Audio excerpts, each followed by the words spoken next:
All right, so I guess we just start writing.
Those.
So I'm not gonna come down here on any of those things. But at the same time, she just clearly isn't at the caliber that we need our Supreme Court justices to be.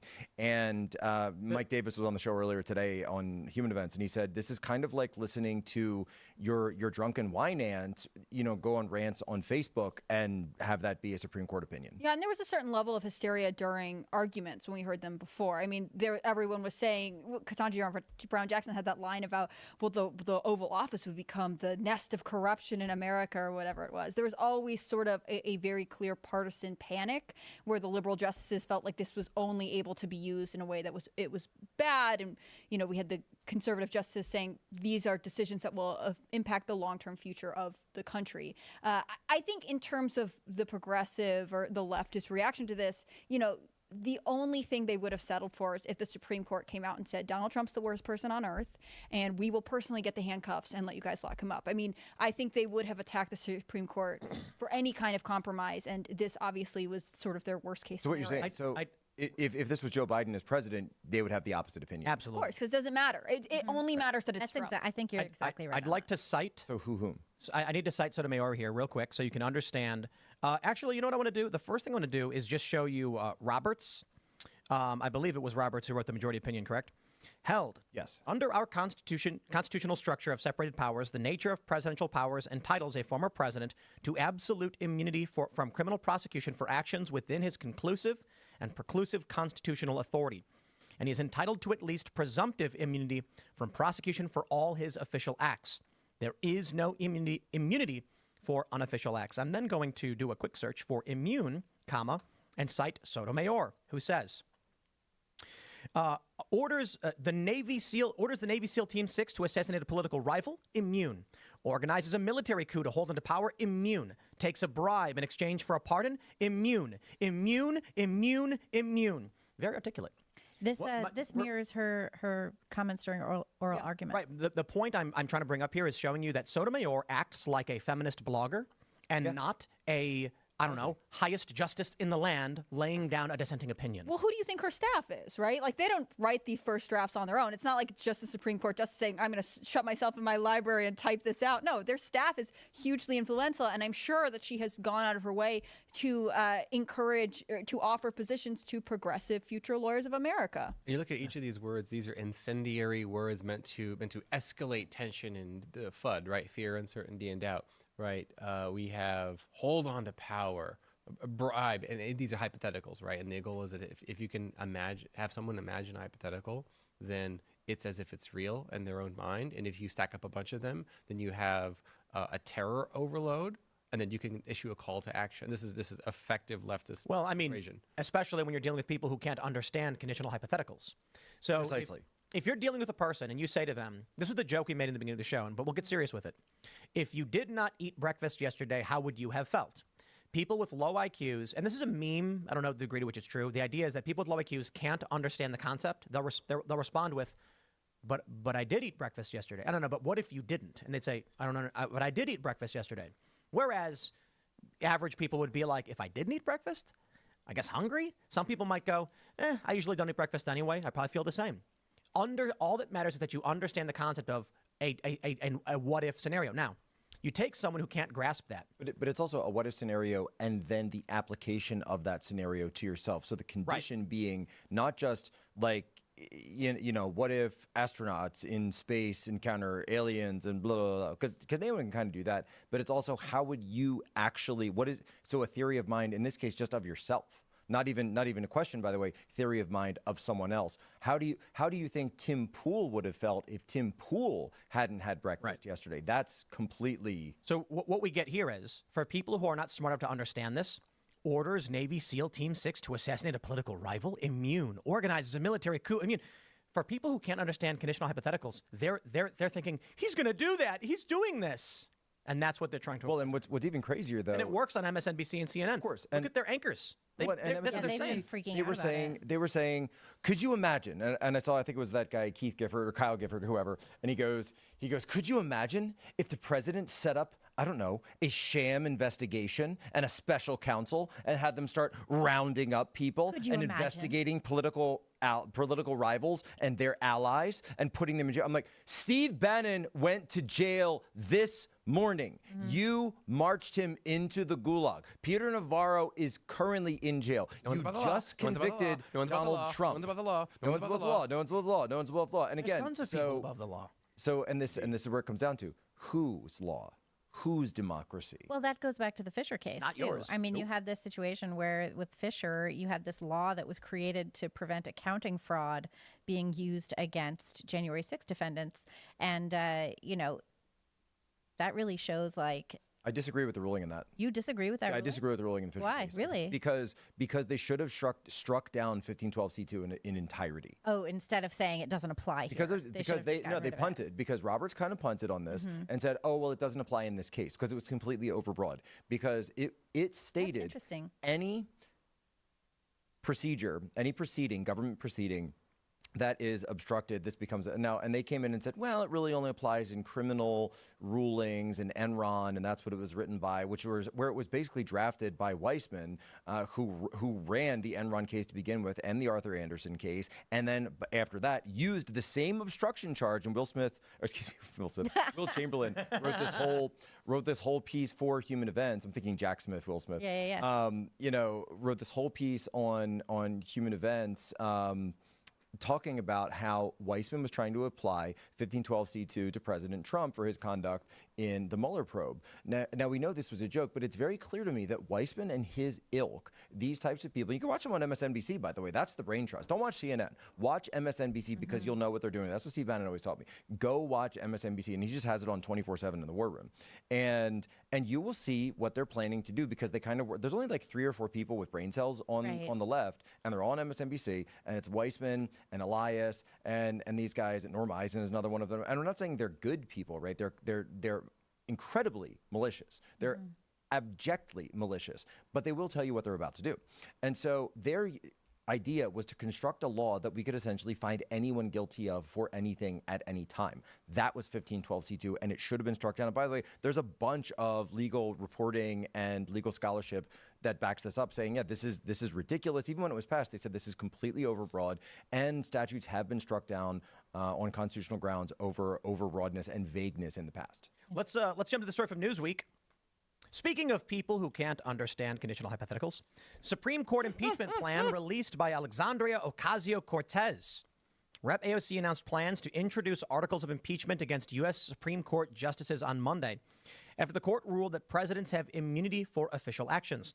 The court on Monday ruled that former presidents have absolute immunity for official acts, but none for private acts. Okay, slow down there, Newsweek. Absolute immunity only applies to constitutional duties.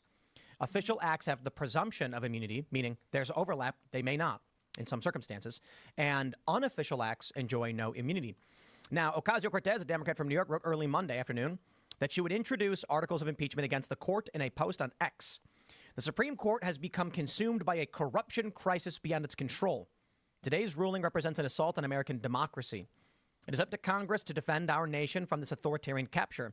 I intend on filing articles of impeachment upon our return. I feel like she didn't read the ruling. Of course I feel not. like It's she- just buzzwords she got from MSNBC. I feel like she is part of the party that always says, Donald Trump, won't you accept the results of the elections with no question Right. and not conduct any investigations? Like, so are you saying we are or not allowed to question? I have a question for Right, them that's on a really that. good question. Do you accept the results of the Democrat primary? Did Yeah, the that's- Democrats accept the results of their own primary? Because I seem to remember Joe Biden winning the Democrat primary, and I don't see anyone asking the question as to whether or not they will continue to accept the results of their own primary. I think every Well, it's single like one you of them always should be called say, to it's attend. it's not hierarchy. It's not hypocrisy, it's hierarchy. Have That's you, exactly right. Did you guys see the Snyder ruling from the Supreme Court? Did you guys read that one? Which one was that? That was the former mayor who received an illegal gratuity and was criminally charged. Yeah, I read about we this. didn't I get didn't into see it. that All one. right, so let me I'll tell you what. This is why I can't stand MSNBC.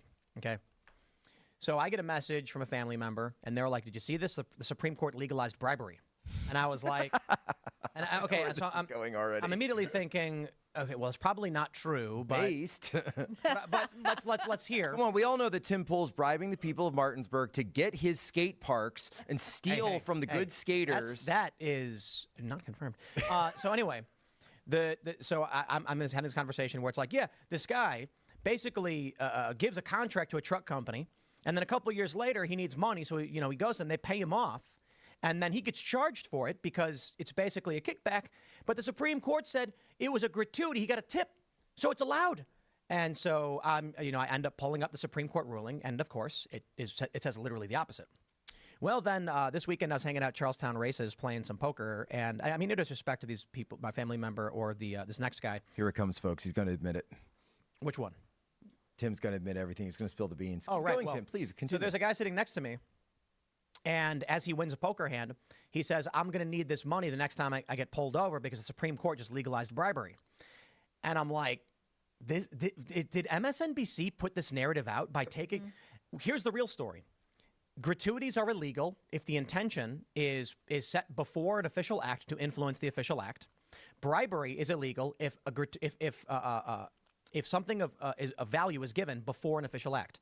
There are quite literally two different laws in the books, and most people don't know that gratuity is a law in the books. If someone goes to a public official and says, I'm going to give you X in exchange for this ruling, a bribe. If someone goes to them and says, you rule in my favor and I'll give you X, a gratuity, they're both illegal. The gist of the case, as I read it, was they charged a guy for gratuity using a bribery statute, and the Supreme Court was like, no, don't do that, don't do that. If you do that, you're going to give someone the opportunity for a defense in that this was a gratuity, not a bribe, and the bribery charge gets thrown out. They were basically saying, make sure when you charge people for illegal gratuity, it is the right law and statute. Otherwise, they'll raise a defense because the payment came afterwards and you charge with the wrong law.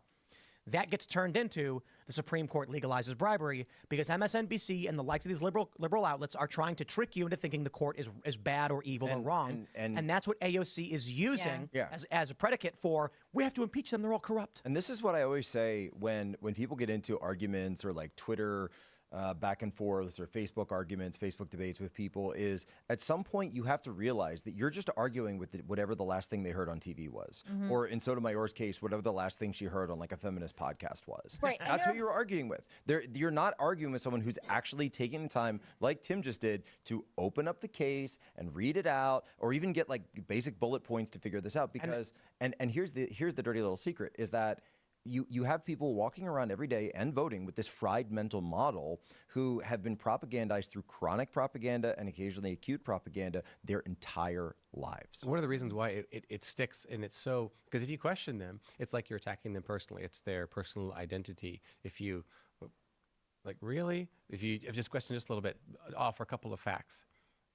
It's like It's deeply threatening to them. yeah. I like that, by the way, that test you just did. That what's it called? The Scott Anderson. Really? So Tim, this is the test. You just add that when someone says something crazy, the Supreme Court just legalized bribery. All you have to do is start back and say, really? Did they really do that? Did you think when you sure? spoke just Yeah, now? yeah. One of That the sounds a little. Now, that I sounds will- a little far fetched. I will address, people in the chat saying Tim is a gambling problem because I was playing poker. Oh, bro, I am so up in poker. It's ridiculous. I'm going to be checking a out the I don't have a gambling problem. I always win. poker's not- Gambling has a temple problem. That's true. That's right. But poker's not gambling. And that's why I always win. And I'll be checking out the World Series later. I think one of the things is that criticism of the Supreme Court is about to get extremely acute, and it's about to be everywhere because this is the new way to get progressives to the polls, right? You Yeah, guys hate abortion Joe isn't Biden. enough anymore. Now we Abortion's have not to enough. blast the Supreme Joe Court. Biden is doing the wrong thing in Palestine, Israel, but you guys don't realize he could have the power to nominate new Supreme Court justices, and we cannot let Trump have that, right? It's sort of a testament to the grasping of straws nature of the Biden campaign at this point. They know their candidate's not particularly viable. They know that no one is really moved by the issues. They have been trying to say these will change the election. These are the big issues because, they said it was abortion, and actually it's the economy and immigration. So they need it to be hysteria about the court, and they're going to use this to capitalize on it. That's why Biden, speaking from the White House, was like, look, this could disrupt everything. I've got to go now. I'm going to stop speaking. It's the next phase of trying to keep the Democrats in power. And unfortunately, the court is going to be the target of that. And all language is exaggerated. I pulled out a transcript of just a few of the words that Biden had said. I noticed it in the caption. We notice what I like to call bad verbs, right? It's where you insert adverbs where they don't belong in order Adverbs. to amplify a false interpretation. Credibly accused. Yes. So with today's Supreme Court decision on presidential immunity, that fundamentally changed, referring to no one is above the law. So fundamentally. So in order to parse out manipulative messaging like this from the left, you just swap out the adverb for the word not, and then you get the version of, and you get the correct version of reality. So what is it? Or that or not. So he said fundamentally changed, virtually no limits, fundamentally new principle. So he says there are virtually no limits. There are not no limits. That's correct. If you if you simply take the adverb, and journalists do this all Credibly the accused, time. not credibly accused. Or just even not Not accused. Not Not accused. accused. Yeah, not accused. at all. Now, one of the reasons why this sort of, let's say, it's not exactly low intelligence. It's like a low self-awareness type language. It's king. It's assault. This sort of language. I do a lot of hypnosis work with my clients, and in the manuscripts, I like to joke that a book is a long-form self-hypnosis script.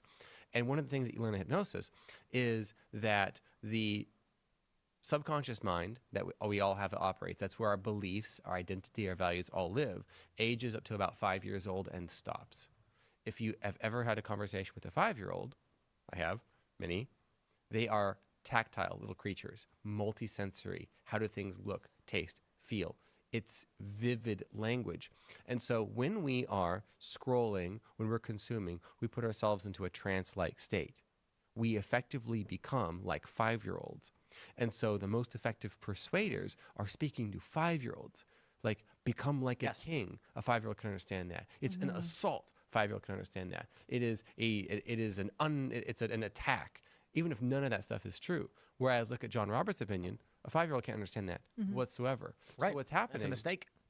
So what's happening is people will sometimes say, "Oh, the left is hypnotizing masses." That is literally that is happening. That is what is happening. The left is hypnotizing the masses, planting these words in there, these beliefs that they associate with their identity. So when you say, no, Trump didn't say that about the Charlottesville white nationalists, it's an affront to them. They recoil. Well, it's like, did you see the thing Kamala Harris put out this morning saying Trump's going to take office and he's going to illegalize abortion across the whole country? And meanwhile, we all watched the debate on Thursday where he said absolutely that he was not going to do that. And Elon blew her up over it. Elon blew her up. We covered that today, and I was just like, "You are just lying. This is just an actual complete lie." They keep pushing the very fine people hoax. Yes, and it's been Snopes debunked it after 7 years. Yes, that was crazy. And if you watch the tape, if you watch the briefing, and Trump actually gave briefings. He actually went down to the press briefing room and spoke to reporters.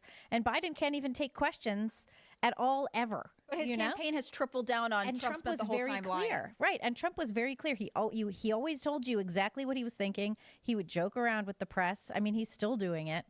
From page 19 of Unhumans, feelings don't care about facts. The left understands that. The right does not. So true. Well, when Ben Shapiro had that tweet, "Facts don't care about your feelings," which got like 1 million retweets, I and many others immediately tweeted, "What you don't understand is that feelings don't care about your facts." That's And that, I believe, it's equally as true. The left operates on an inverse spectrum as to what the right is doing. Because feelings are what drive action. They move action. Despite the fact that the left has effectively become a biological denial machine, a factory, they understand biology, at least the way that humans think and operate. And so if you can apply consumer psychology to political messaging, you can select, regardless of the facts, if you can just make an accusation, then if you can get your people to feel this way about a certain character, just repeat it over and over and over, and you associate that feeling with that person, then you think, you see Trump, and you immediately have innumerable bad feelings that are completely dissociated with facts. And what we end up seeing from the debate is they say, oh, Biden may have had a cold, but Trump's a liar.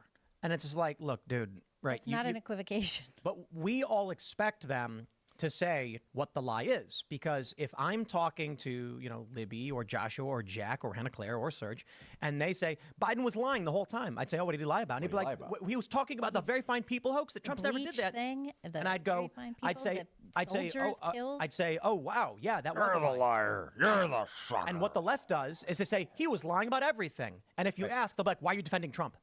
Because they don't actually have an answer as to what Trump was lying Well, about. and this gets back to what Josh was saying, though, is that you're not arguing with the specific principle of he said a lie, and there we are going to now have a debate about the lie. You are arguing with an identity. I identify as a truth teller. Trump is a liar. How dare you defend a liar?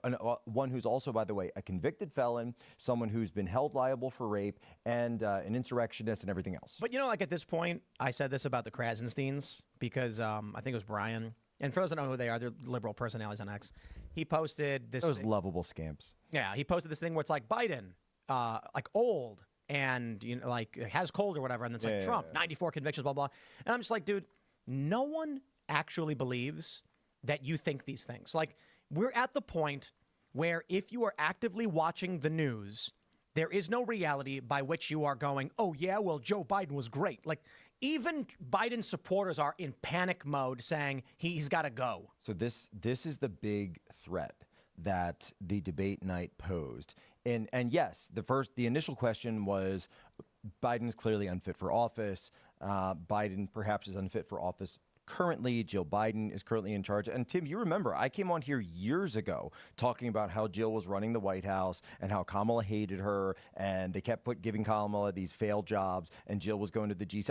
I came on and said this, like people were like, oh, so because nobody was talking about, said this in real time. But the secondary issue, and this is the real issue that the media was freaking out. They didn't care about Joe Biden. Oh, he pulled the wool over our eyes. No, they already knew. The problem is the normies just found out for the first time that the media has been lying to them every single day. And suddenly it's like, wait, we got to get these people back because they just saw the truth. Many of these people, because the debates get coverage in a way that both sides watch, in a way that both sides will never watch any other show. And so suddenly millions of people just were presented with the truth for the first time. And guess what, boys and girls? The truth showed that the right-wing crazy people and the cheap fakes were actually telling the truth. And that might get them to start asking uncomfortable questions about what else the media has been lying. Yeah, Well, the it did. I Democrats mean, believe their own propaganda. So now we have this problem where the propaganda is not to convert right-wingers, it's to keep everybody in line. And when you're exposed to the reality that Joe Biden completely failed on the debate stage, you have to confront the reality that this truth that they have presented to you is falling apart around you. Yeah, I mean, I talked to my dad the next morning, and we were both saying that it was, really sad to see the president look like that. To say like, this is the person who is supposedly running the country. And my dad said something interesting. He's not super invested in politics, and he said, I didn't know Biden was that far gone. And I think that that's true. Like Jack was saying, I think that that's true for a lot of people who maybe the last time they saw Biden was the State of the Union address, perhaps. And that's the last time they paid attention. Nobody paid attention to his midday rally the next day, And so I think that that's really a big problem. And now there is a concern about if the Democrats are saying that Biden shouldn't run for re-election, then they should probably invoke the 25th now. Because if he's not fit for office, he's in November, he's not fit for office right now. Have you guys seen this video that Alex Jones put out? It's got 15 million views. I'm assuming many of you did. I'm going to play it. There's no real sound behind it, but this is after the debate. As it's concluding, this is important. No, Trump I was casually walking away from the podium, making his way towards the curtain to go backstage. It's rather uneventful. The camera then pans over back to Biden, and I don't know if it was a frame jump or whatever that was, but here's Jill and Joe. Jill's holding his hand as Biden can't bend his legs to take a single step down. Oh my goodness. In order to move down, he can't move his hips. Look, you see his hands are... Looks like Mr. Burns. No. Yes, but notice his hands are like this. His hands are cornholio, and he's making these weird bent finger. Dude is gone. So I was down in Austin with Alex on Friday, and I hosted the show with him down there. and trying to take it off air completely. And he played this video about 97 times during the show. He's like, Derek, play the video again. Guys, play the video. And it was every single going to break and coming back from like, the video. And so I've been seeing it in my nightmares. And what's crazy though, that it reminds me of the Hillary Clinton falling out video from 9/11 in 2016 that Zdenek Garza gets. And it's not so much the video itself. That's layer one. Layer two, what's the end of that video? Jake Tapper and Dana Bash Shaking his hand. are just shaking his hand as if nothing just happened. They don't seem to react in any way. They're not surprised. They're not shocked, because deep down, every single one of them know it. They know that he's been like this, and you can see the Financial Times reporting from the actual G7 of a lot of the world leaders saying that Joe Biden didn't seem like he was there, that he wasn't able to focus, he didn't even show up for like the gala dinner because the time change shifted on him, or the times when he fell asleep when he was in these meetings with Netanyahu, et cetera, et cetera. Oh. Bing can't respond to my prompt.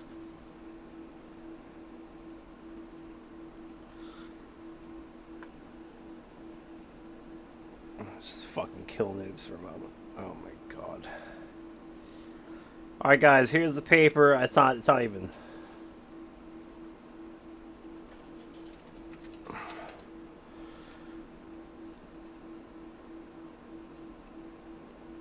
Put this here.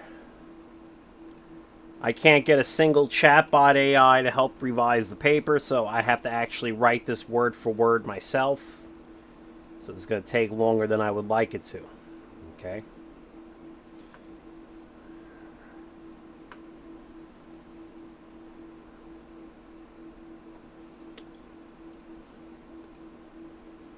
So every time I ask any chat AI, it doesn't matter which one, anything about these elections, it says, looks like I can't respond to this topic. It might be time to move on to a new topic. Let's start over. I didn't even say anything about election fraud. I haven't said anything about election fraud. It's unbelievable.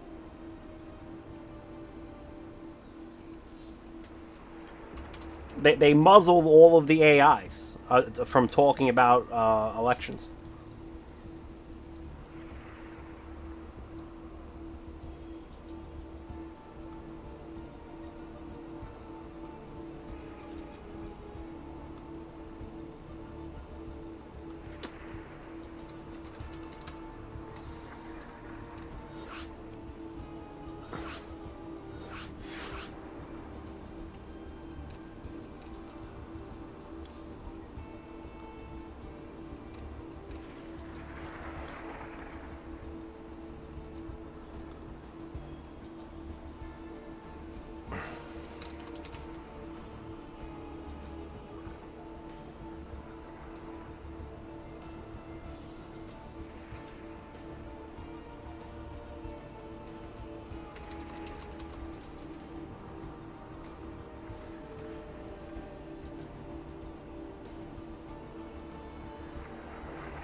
The line y equals x.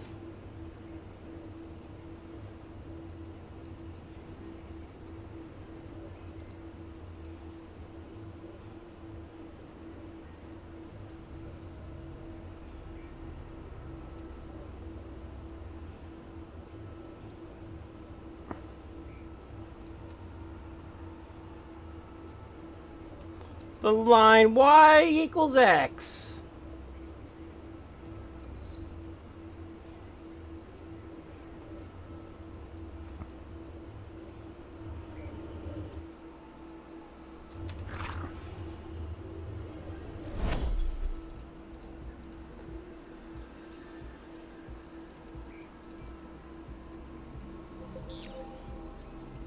Mutation complete.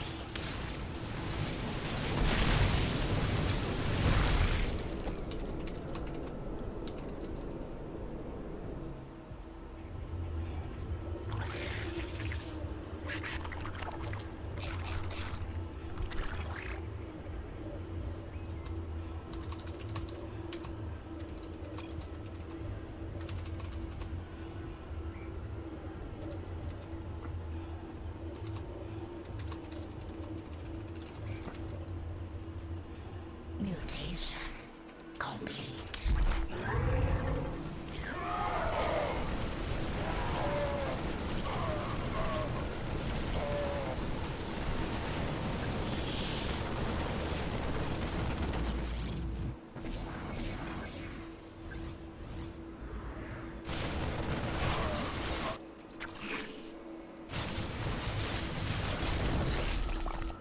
We require more minerals.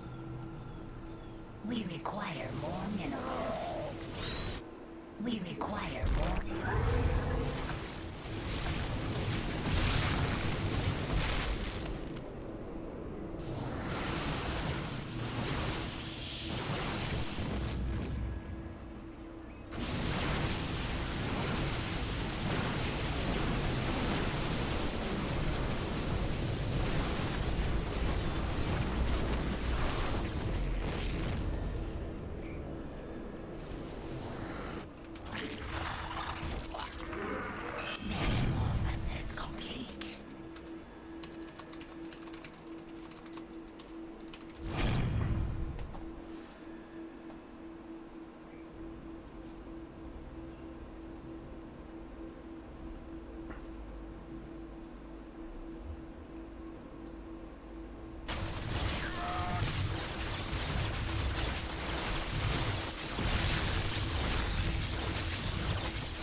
more minerals.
We require more minerals. We require more.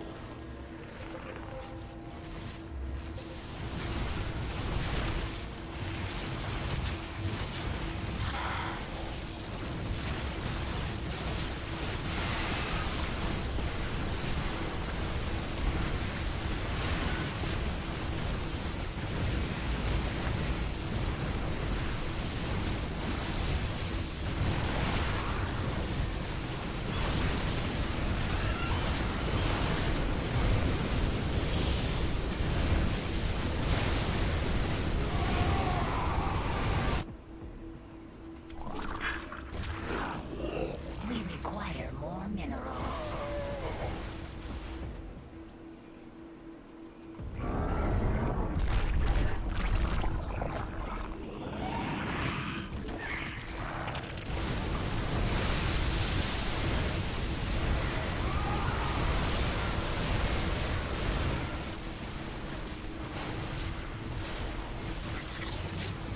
Mutation complete.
Mutation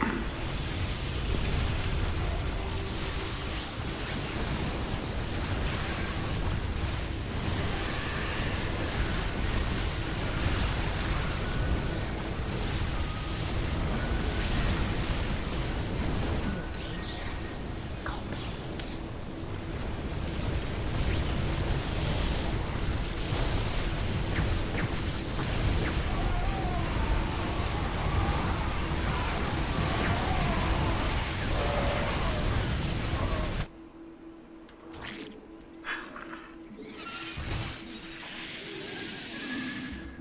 We require more minerals.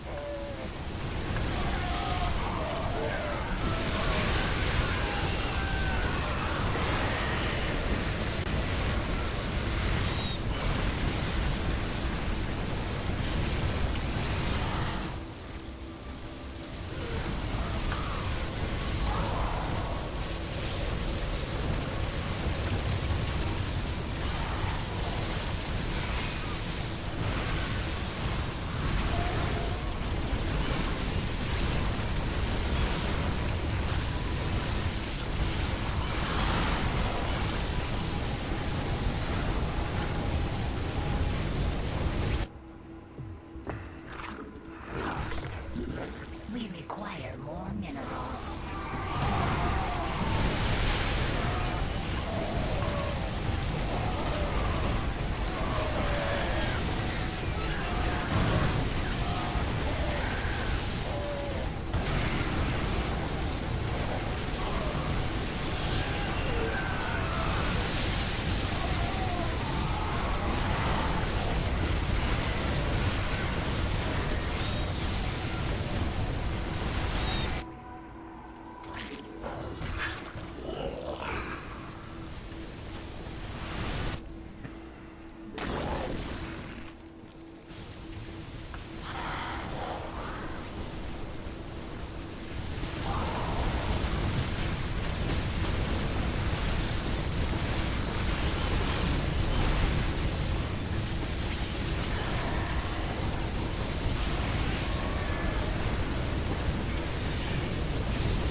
require more minerals.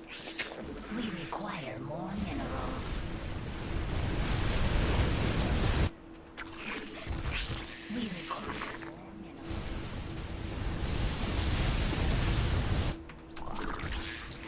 We require more minerals.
We require more minerals.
We require more minerals.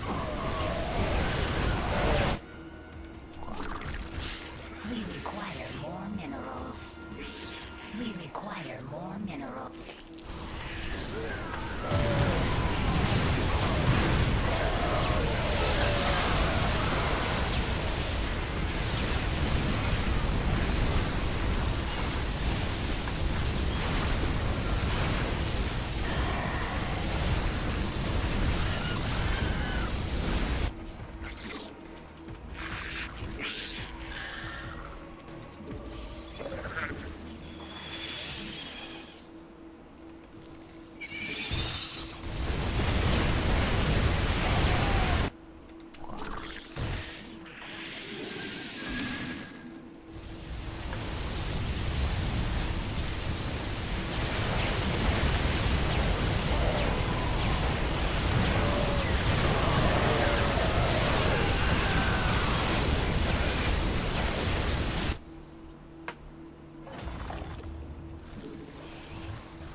We require more minerals.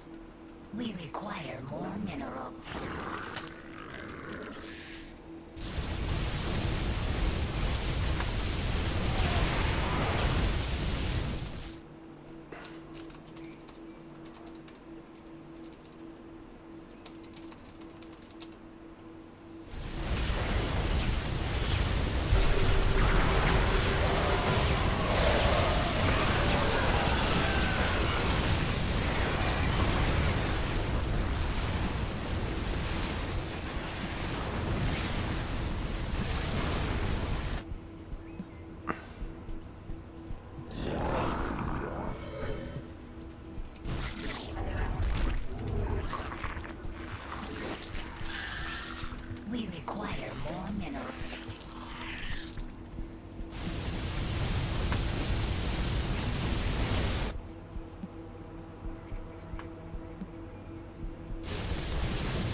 was more difficult than it needed to be.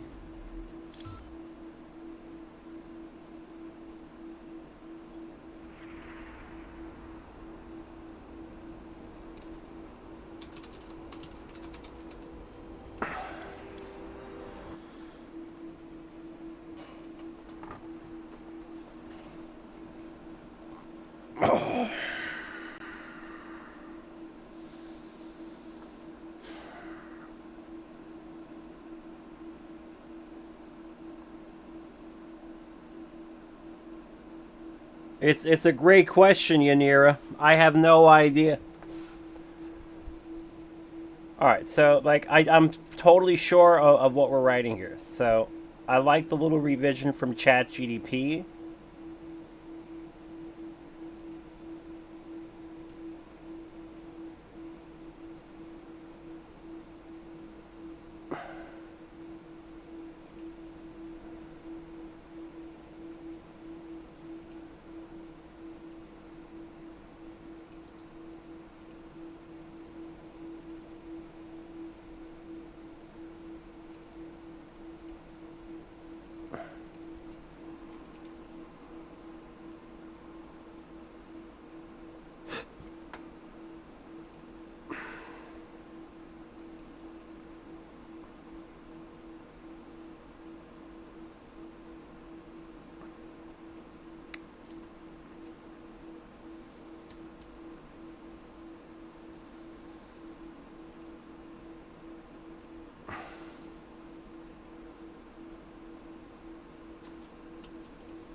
It's gonna sound kind of stupid, but I can't find my glasses after taking a shower. So just give me a few seconds, guys. I can't fucking find it. Oh my god. I can still type though. Ready? Can't find my glasses.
found my glasses.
We require. We require more minerals. We require more minerals.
Mutation complete. We require more minerals.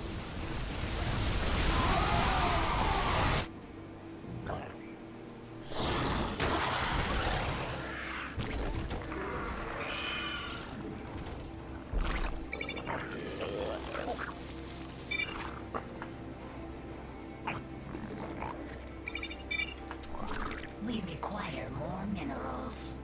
We require more minerals.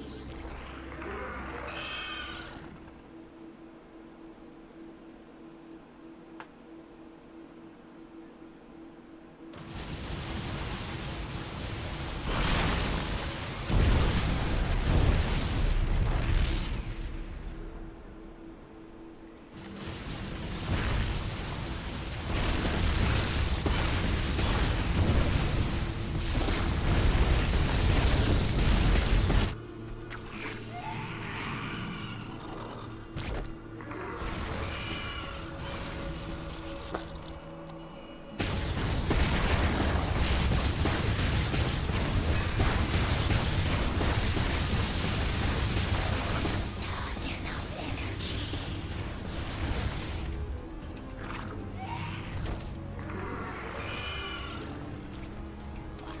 We require more minerals.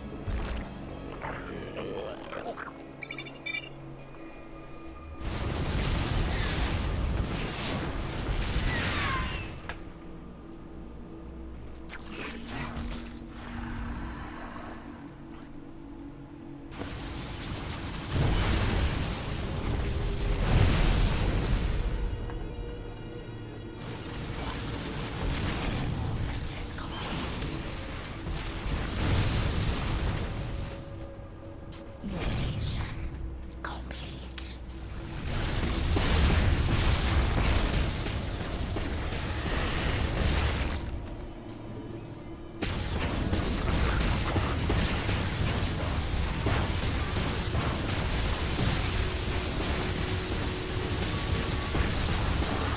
Not enough energy.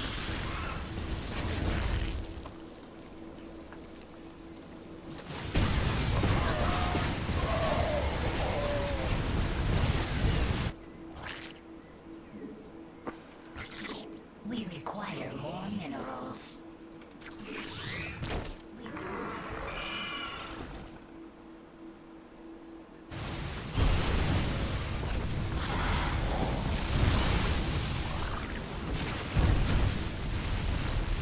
Mutation complete.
Isn't it different?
Or in Maui. or when he's in Maui, he's half asleep. And so they all know that Joe is like this, and it didn't faze them at all, and neither did his performance issues during the debate phase Jake Tapper or Dana Bash even a little bit, because they all knew that's exactly what What is this bias? The video clip actually ends with Joe Biden squatting on D-Day. And my position on this is there's a decent probability that Joe Biden suffers from fecal incontinence. This is not meant to be crass. This is an elderly man. The rate is, I think, 25 to 30% of men over the age of 80 suffer from this. That's why they sell diapers. Yeah. So when this scenario happens, we all watch it, and he's doing this weird squatting thing like he's having an issue. And we say, there's a possibility he just kind of Show that to my kids. I showed that to my kids, and they keep asking for it. But And they're like, and they know exactly what it is. Here's the issue. The media's been lying for so long. Cheap fake. Oh, these videos aren't real. Oh, they're lying, manipulating you.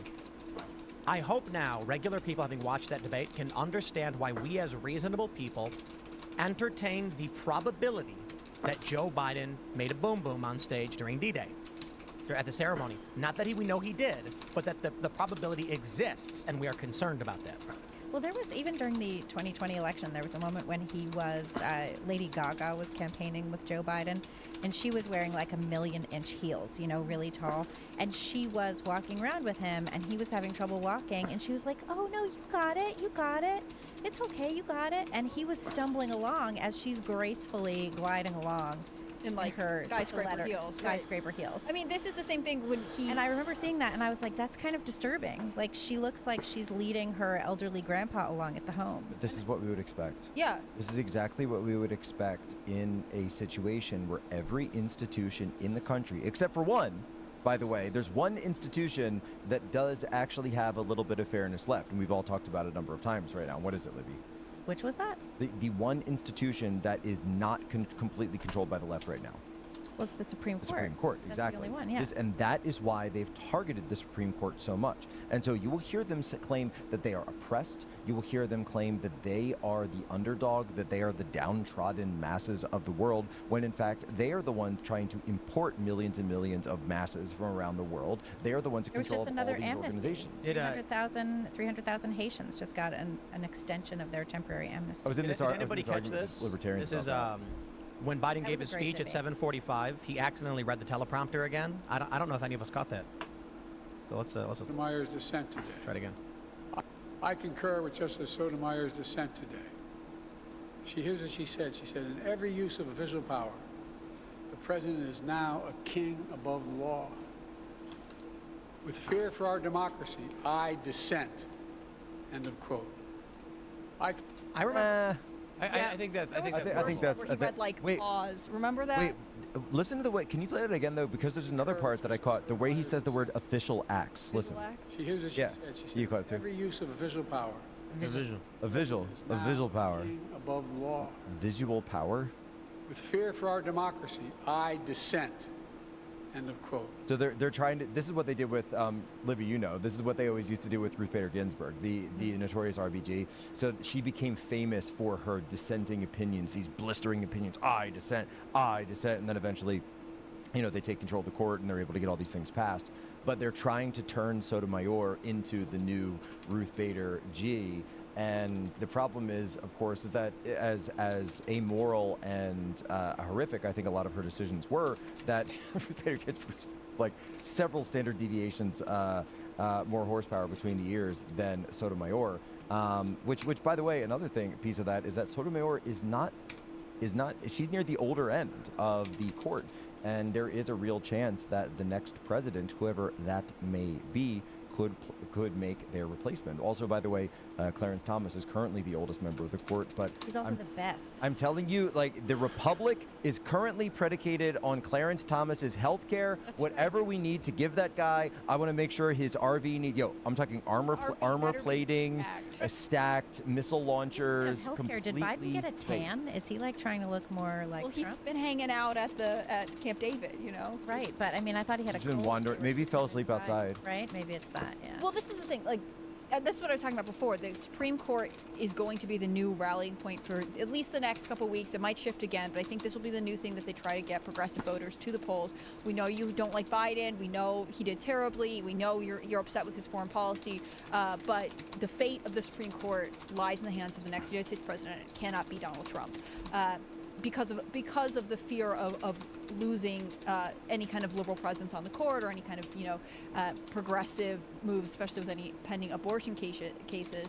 And I think that is one of the reasons that this desperation to keep Joe Biden a somewhat sympathetic character is going to remain present for a long time. I mean, Isn't that what Hur said about him, his sympathetic old man? right when Do he you think we're going to get that audio? the thing is, I don't think we'll get it, but I also think that like all of the months of conservatives being like, do you remember when he tripped up the stairs? That was rough. Do you remember when he collapsed or tripped and fell down at Air Force graduation? It went from being like conservatives so mean and disrespectful to being like, oh wait, maybe they were right about something. Maybe He's our they Boris did Yeltsin.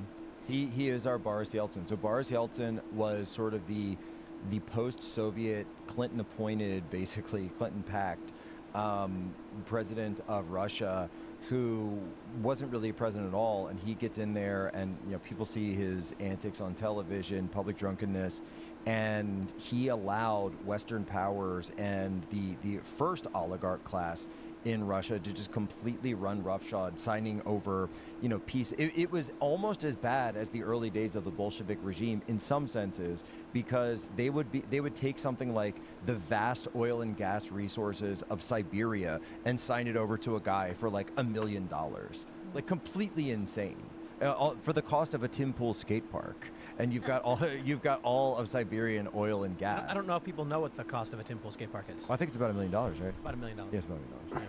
Yeah, and so when this insanity and the Russian life expectancy started going down, public drunkenness was through the roof.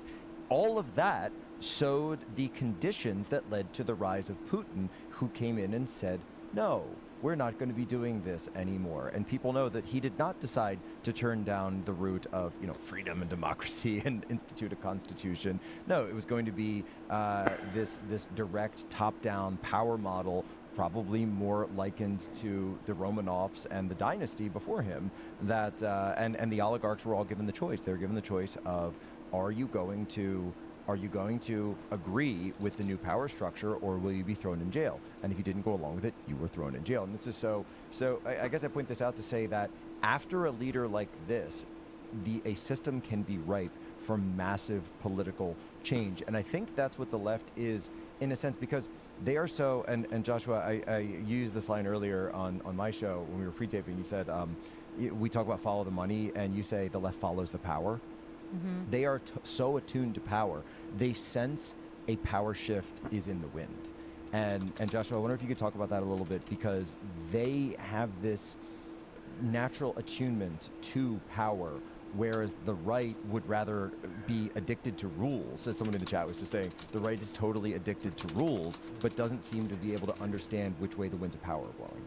Yes, if you game theory it, one side will win no matter what. That our dedication is to win regardless, no matter what it takes.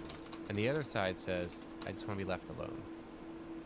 That's And us. that's the left. Just want to be left alone. And that's the right, and that's everyone. Well, who's going to be the winner takes all? Every single time.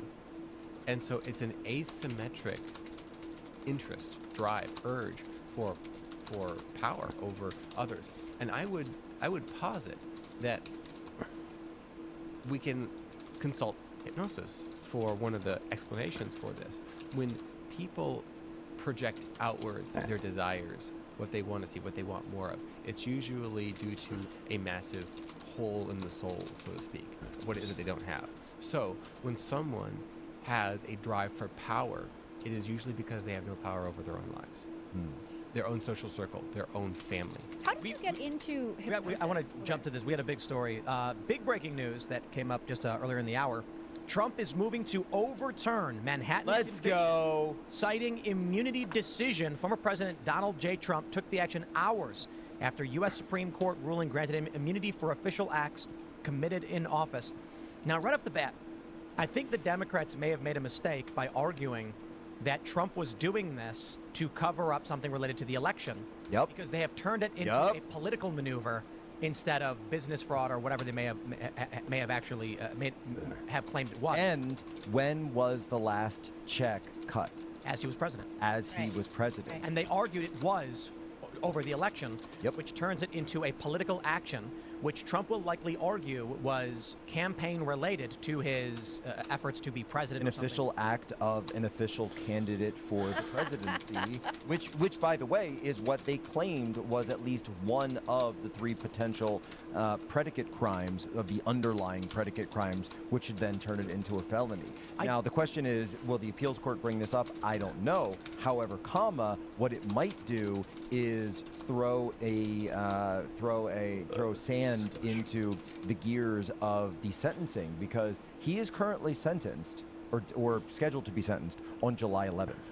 That means, by the way, Trump should appoint his VP right now, I agree because with we that. might actually need him or her probably him, before the convention. Hopefully. Because if he's sentenced, then he might not even be able to stand for the convention. So he's sentenced the 11th, convention is the 14th. This is the important breakdown.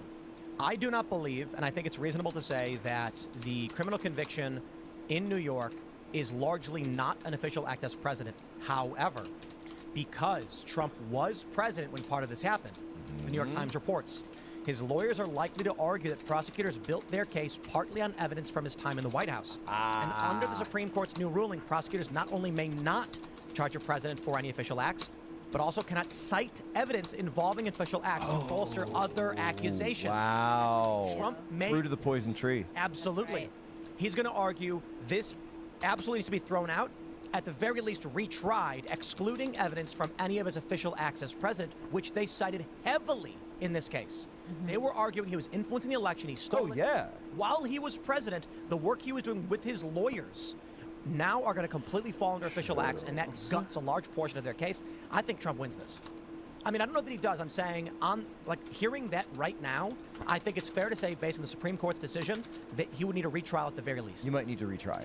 Yeah. You might, and there is no chance that gets retried before the election. No way. No way at this level. Well, so and by the way, you know what? I'm surprised. It's just Manhattan, right? Because there's also Fulton County. Here's a question. Because the Fulton County one, Trump even has a better, I would say, argument in the Fulton County one. Yeah, for sure. Because he was the president investigating check out the what was going on with execution the- of an election. But And here's so if the he- Manhattan one clearly has grounds. Yep. The Fulton County one more than certainly has grounds. These cases need to be retried. If he's gonna, if that goes through and he, is awarded a retrial, does that change anything about the sentencing?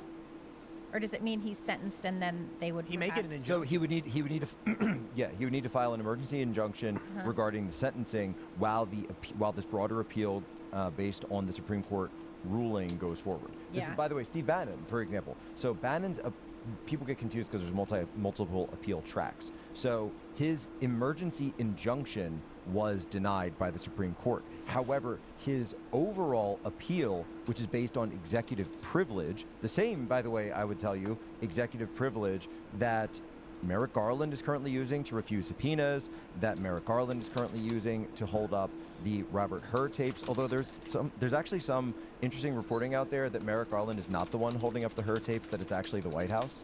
Well, yeah, that's because they invoked executive privilege. No, what I'm saying is that Garland doesn't actually have a problem with handing it over. It's the White House political side and Jill Biden that doesn't want it turned over, which is just so perfect. Well, that's what he said. He Right. said it's executive privilege and he can't do it.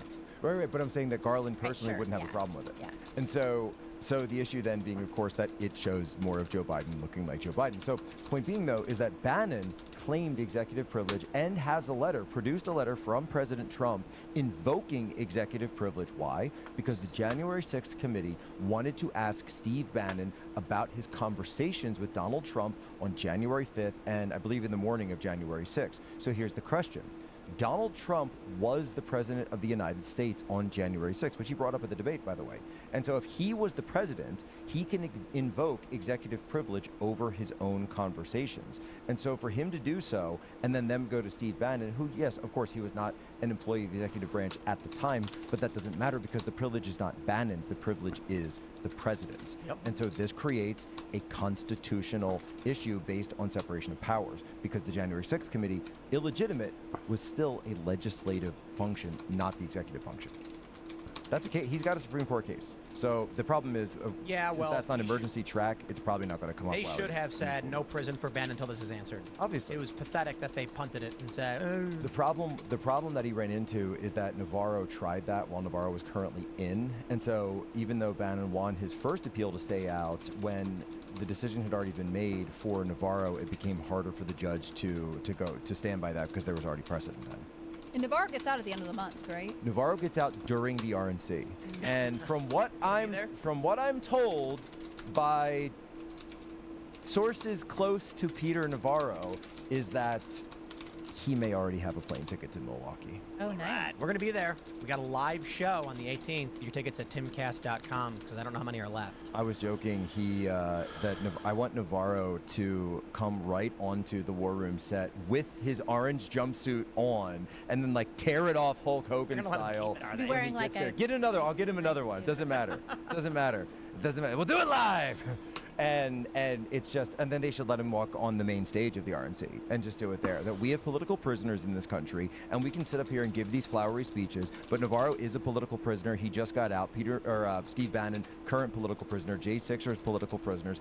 This is what we're fighting for. This isn't about some like, oh, Donald Trump and he's got, the best hair and red ties and no. It's Not not the about golf that. swing. Well, the question, I suppose, is I love how the will golf this immunity issue affect Bannon and Navarro or any of these cases moving forward? Yeah, because Trump said that he had executive privilege, which would be an official act, wouldn't it? Well, the immunity is for the president. Right. But I suppose, actually, I don't even think the immunity thing probably matters. I think Jack summed it up pretty well. This is a question for the Supreme Court as to the extent of presidential. Well, and Tim, here's what it also does too, is that it kicks it. So it created this test, and you walked through the test earlier about the 3 stages of this. So core constitutional duties, official acts, unofficial acts. Sotomayor, I don't think understands the difference between the first 2 categories there. I don't think. Yeah. But the question then becomes not a question for the Supreme Court. This test must then be applied at the trial court and then at the appeals, so the That's circuit why they level. bounced it back. And so it's not that they bounced it back, it's that they sent the test down to the trial court and said, by the way, for anyone who decides to prosecute any president, that this is the test you must apply in any of these cases.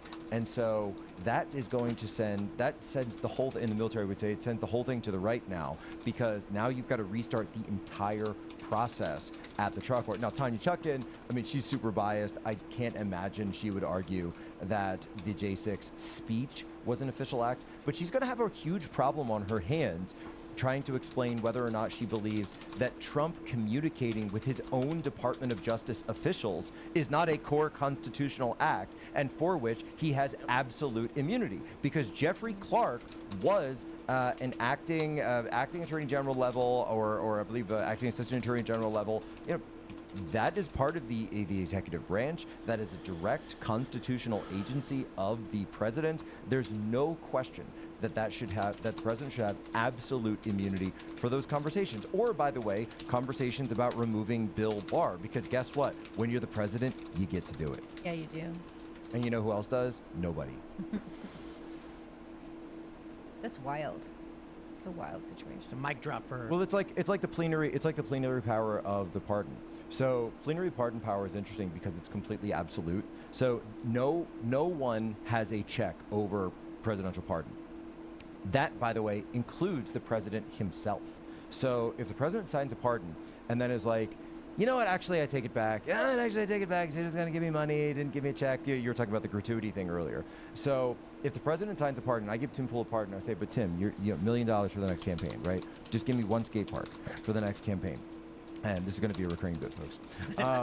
If you haven't figured that out already. I think a lot of people don't know what it's about. But I'm building to something. You'll see. But you never give it to me. And I say, well, I revoke your pardon. President doesn't even have the power to revoke his own pardon. And by the way, there's nothing in the Constitution as currently written to overturn. So the Supreme Court can't overturn a pardon. Congress can't overturn a pardon. It is a plenary absolute power. That's why a lot of people have hypothesized that upon leaving the presidency the first time around, that President Trump could have potentially signed what's called a pocket pardon.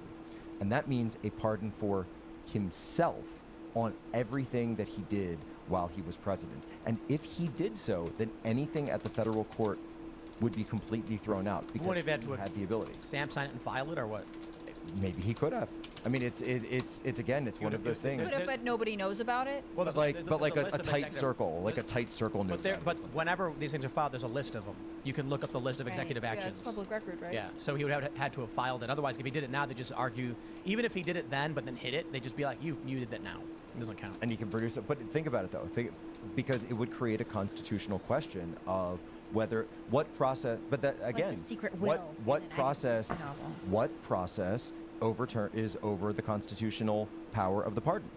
There's no process. There's no executive process this was the same issue with the classified documents, by the way. It's the president's documents. He is executive classification authority. He's the OCA. Nothing is above him. Let's jump to this story. We got this tweet from Bill O'Reilly. He said, "Here's a Biden update from BillO'Reilly.com headquarters. The decision has been made that the president will quit the campaign. 2 reasons.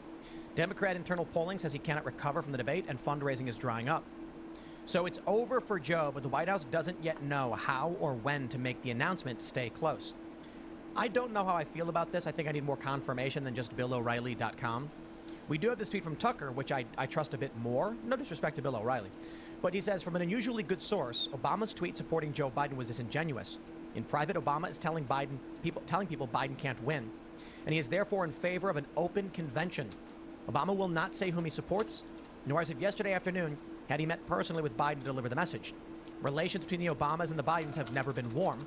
At times they've been hostile, but recently they've deteriorated further, mostly due to Jill Biden. So, et cetera, et cetera. Here's what I think. He says they are circling particularly around Gretchen Whitmer. I wonder if this is all planned. Gretchen.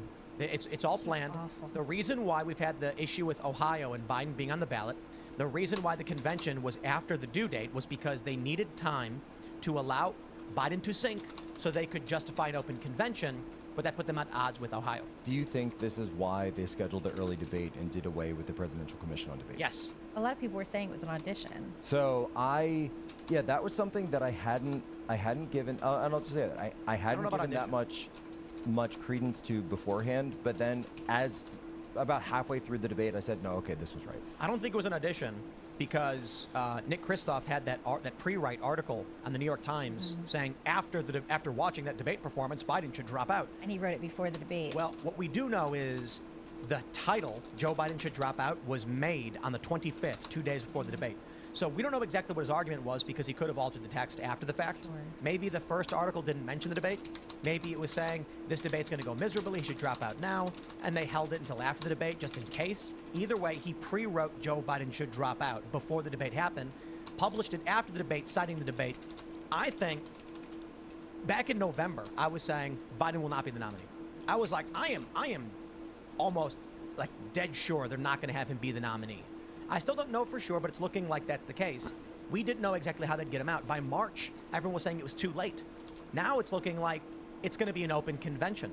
And Biden's going to have to say, my failing health or something. So there's Raskin said over the weekend, maybe there's conversations about if Biden wants to continue, but I'll tell you this, he will definitely be the keynote speaker at our the convention. keynote Which you wanna speaker. say- you wanna be The like, I don't keynote think you speaker. don't know what his big issue is here, buddy. Like, right, because if he you can't have- actually. So here's what we reported. I'll just go back to what we reported in real time. 2021, 2022, there was a huge conversation, a huge split in the Democrat Party that lines up almost identically to what Tucker is saying now. And Tucker and I haven't shared sources on this, but I've heard from the Democrat side, and anyone who's been in DC long enough knows that it's the world's biggest little town, and you always run into people. Libby, you know this, that you for run into sure. people from the other side. You have friends or who have friends that are on the other side, that kind of thing. And so what we always heard was that they didn't want Joe Biden to run for all of these issues. But Joe Biden refused. And that Jill Biden specifically, who's had the pants on the entire time here, Well, you saw her entire Vogue time. cover. Saw the Vogue cover. The body's not even warm yet, Jill. Body's not even warm yet, and she's out there. And then Kamala Harris, and we've got the competing virginal white covers, Rolling Stone and Vogue at the same time. You think that's all happening by accident? No, this is the shade war that I was reporting in real time has now broken into You were reporting on full-on that a open lot, civil war. the shade Day war. one, I day love it. one It was really open of my from show. the beginning. I remember Jen Psaki being like, "Oh, we don't know what Biden's going to do. He hasn't said." And Jen Psaki, the first White House press secretary, was saying, "We don't know what's going to happen." He had he had somewhat promised to be a one-term president, but then you would get messaging from the Biden family like, no, of course we're going And to. it was always the family. It was always the family holding the line. There it was Jill Biden, and I remember when she was at UPenn and her buddies with Amy Gutman, who was the president, and all the galas, and Joe Biden was walking around like her arm candy, and she is Jersey Jill, right? Jersey Jill is totally in love with the trappings of power. She was the one, by the way, who we reported at the time. She demanded that Joe Biden stick to the withdrawal date in Afghanistan. She's the one, by the way. Go look, and Jackie Heinrich from Fox had the story about Jill Biden talking about our decision about when to shoot down the Chinese spy balloon. Right. Our decision to wait until it had already wafted across the continental United States and left the Atlantic seaboard.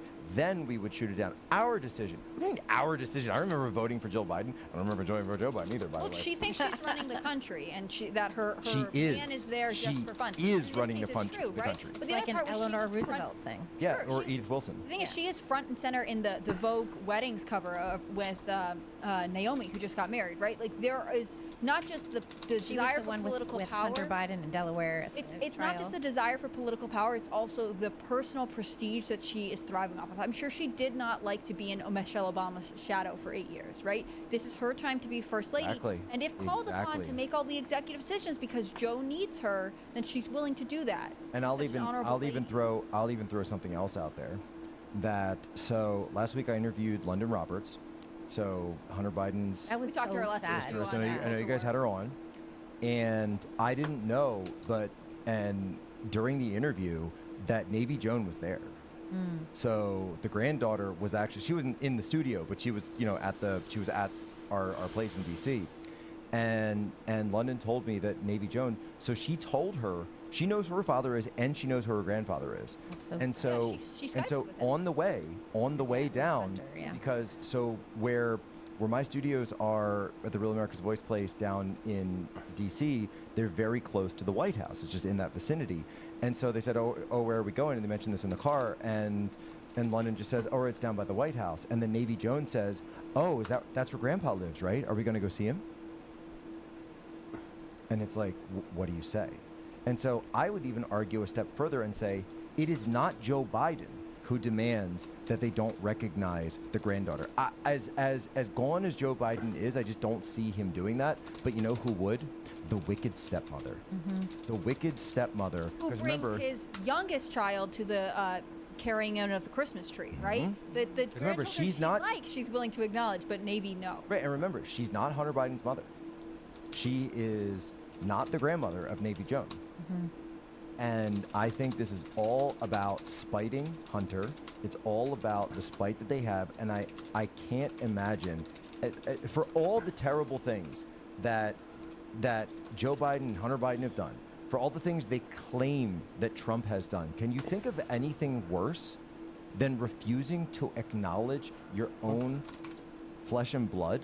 No, I mean, didn't Trump, knowing that didn't she knows Trump that. Trump had a child out of wedlock, right? Didn't he? Trump? No. He didn't. Oh. There was an allegation that he There was an had. And there ad-lib. was like a hypothetical doorman, married- he whatever. married There's been a off the there's been a lot of Philippines. there's been a lot of claims that may have happened. Because I know in my family we've But not we've out of- not out of certainly- wedlock, no. We've certainly had children out of wedlock in my family. Like that's full disclosure in my extended family. all Probably five- acknowledge them and, and don't there's only tell never people there's magazine. never a question of not acknowledging them. It's like, oh look, we have discovered that you exist. Come be in the family now. That's what you do. And I think that's relatable to a lot of Americans. And too, she's 'cause, 6 like, a now. ton of She's Americans 6 years have old. that. She's not like 2. But like a ton of I think I got confused with something else, but a ton of Americans have children and they don't have, outside of marriage. That's true for a lot of families. And a lot of families say, oh, now we're going to bring you into the family. And to see the president behave so recklessly and so disingenuously with real family, with blood family like that is disgusting. When you say president, of course, you Disgusting. mean Joe Biden. Yeah, both of So, them. so Joshua, walk me through that. What is it about the left that's so enamored with power that they'd be willing to do something so horribly and actually evil as that? You never heard anything like that before. Have you? Yes. So the Jill Biden narrative that we're describing right now, it almost sounds like something from the Bible. Wow. It is that archetypal, that ancient, even. something that is a fun exercise is to get lost on Wikipedia about lesser known wars, lesser known time periods, and you see things happen where this one person stole something from someone else, and then their family was massacred, and then that blew up into something, and it always comes down to two people having a problem with each other. Even something like the Bolshevik Revolution, it goes to the fact that Vladimir Lenin's older brother was captured and executed by the White Army. Yeah. And it's always down to two people, every one of these conflicts, be they communist revolutions or be they in the modern day. It's always one person. It sounds like in this case, it might be the hostility or the envy, the jealousy that Jill had for Michelle. People say that the Iraq War was because George Bush's father, George Bush Jr.'s father, had an assassination attempt from Saddam Hussein. Well, he said that at the time. Do you remember George Bush said, "Look what they tried to do to my daddy." Like Yeah. he said it. Yeah, and you can't I discount that. remember that Or distinctly. Putin had an older brother who died during the siege of Leningrad. So when he talks about, oh, we're going to Ukraine to denazify it, I think there's a tendency in the West to kind of put that in sort of like the anti-fascist narrative that we have, and oh, everyone I don't like is a Nazi, and like, oh, he's just claiming moral superiority. But no, I think that actually means something personal to him. Like, they killed my brother, and now I'm worried about them taking. And you could debate about whether or not it's true. Certainly for the Azov Battalion, it is. And they've got me on list after list after list. So Nazis are going after a Polish guy, you know how it is. And we certainly do. But I think to him, to your point, it actually means something personal. Yes, and it usually is. If we look at each of these stories that we cover in the book on humans, there's always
kill some noobs.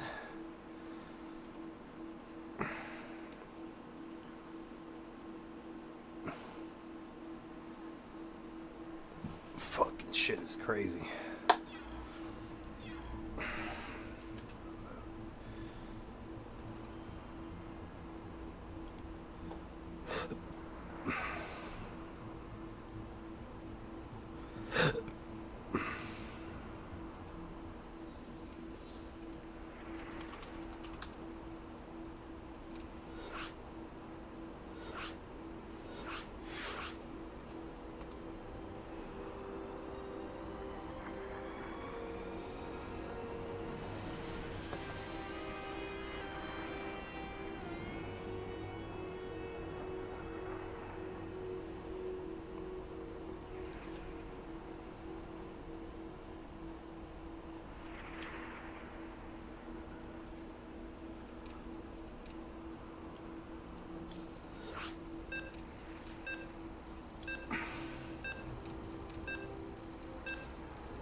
Mutation complete.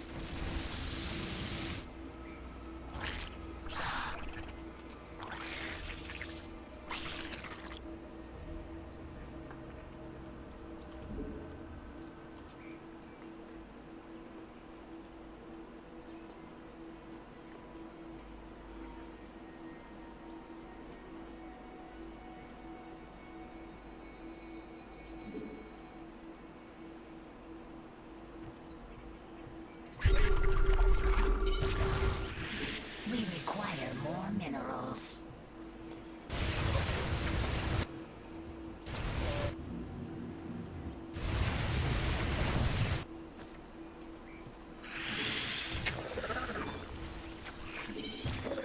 We require more minerals.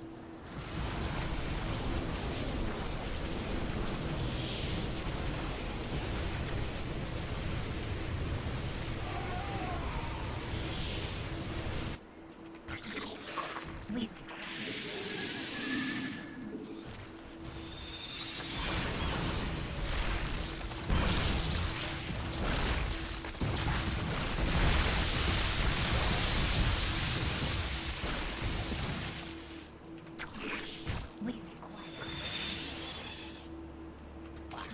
We require more minerals.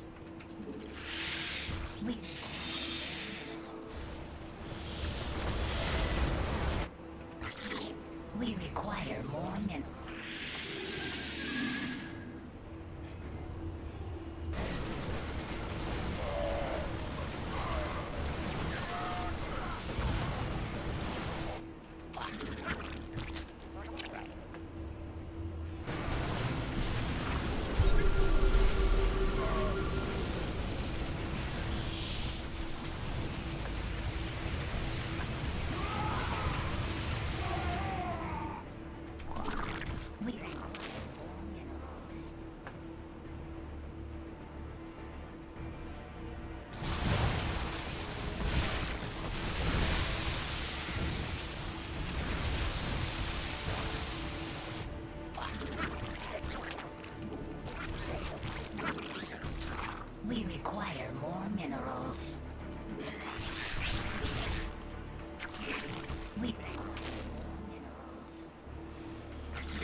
minerals.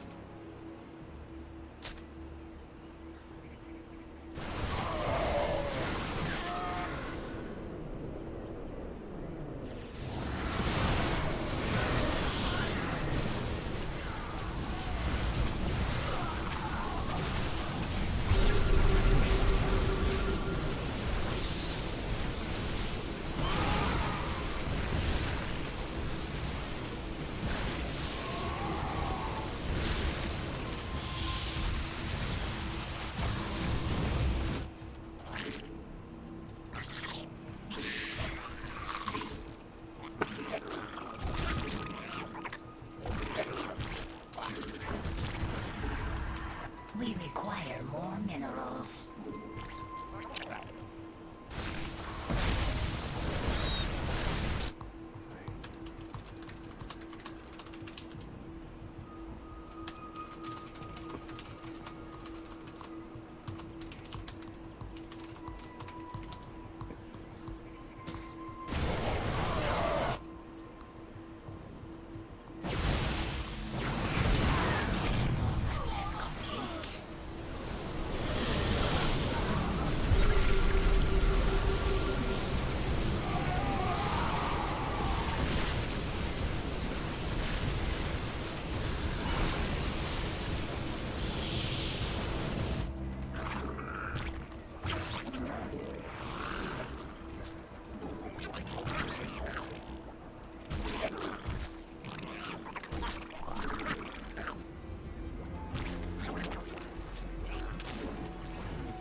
We require more minerals.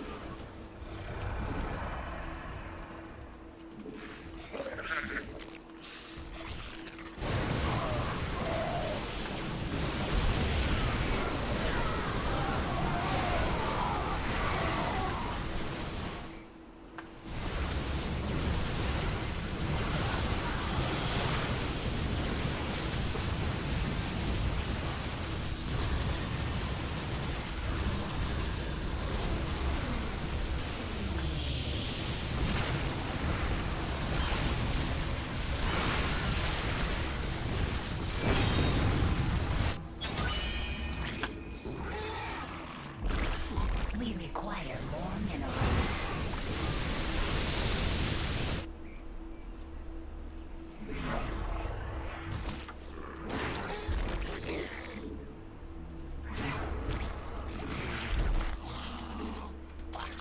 We require more minerals.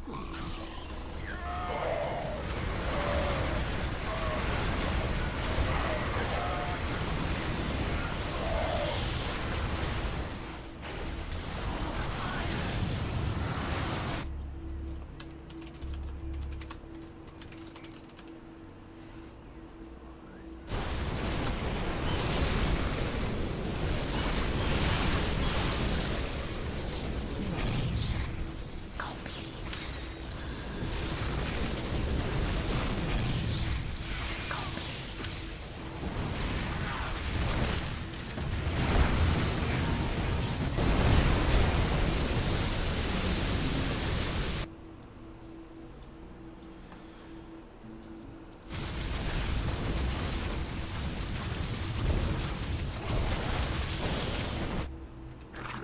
We require more minerals.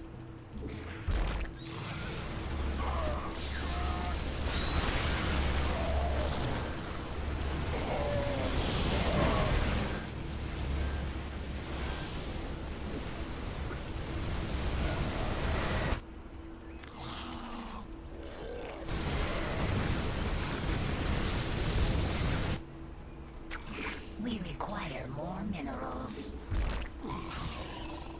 We require more minerals.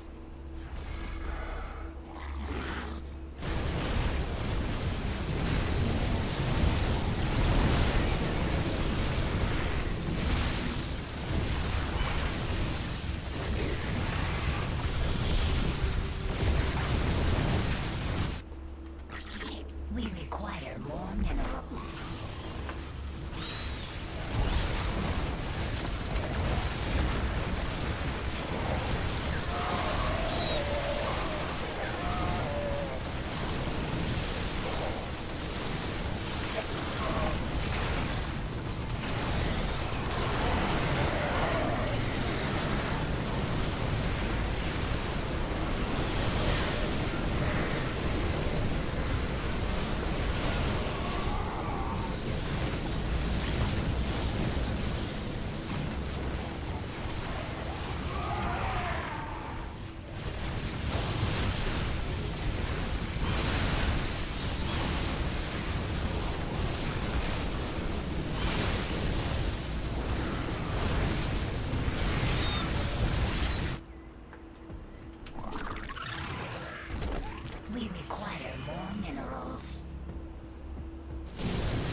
Mutation complete.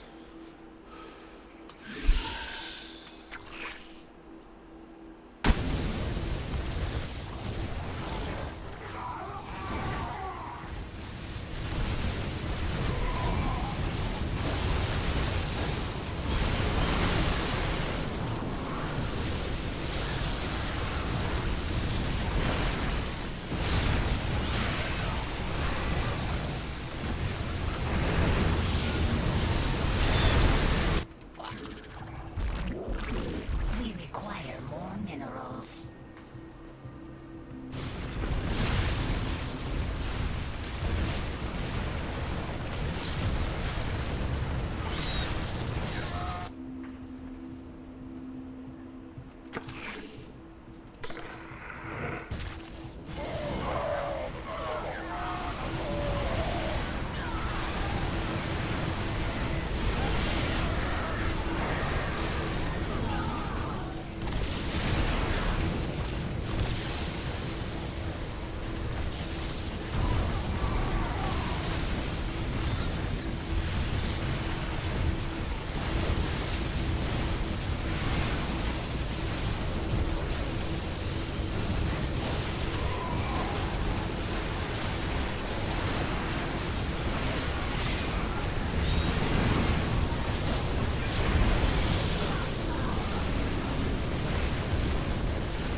We require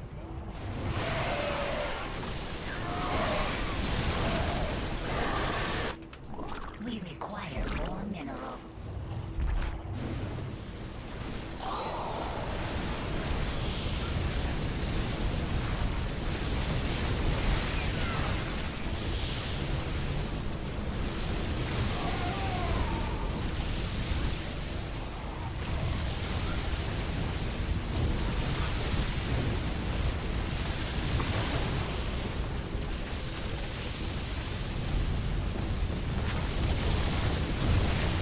Mutation complete.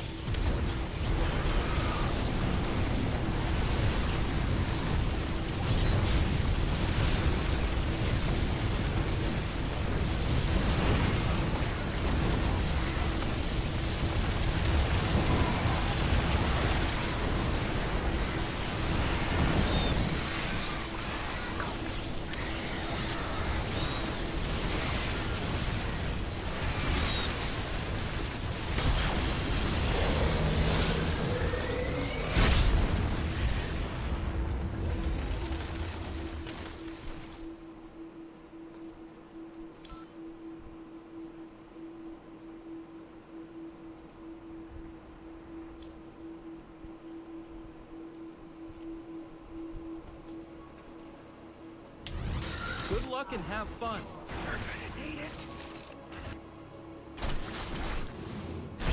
Your upgrade is done.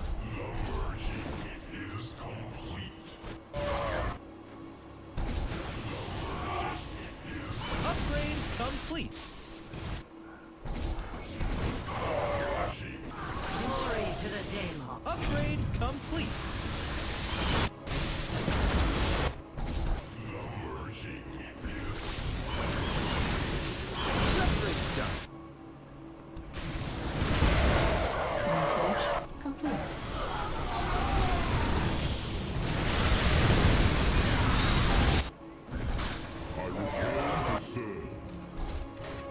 Annihilation is at hand.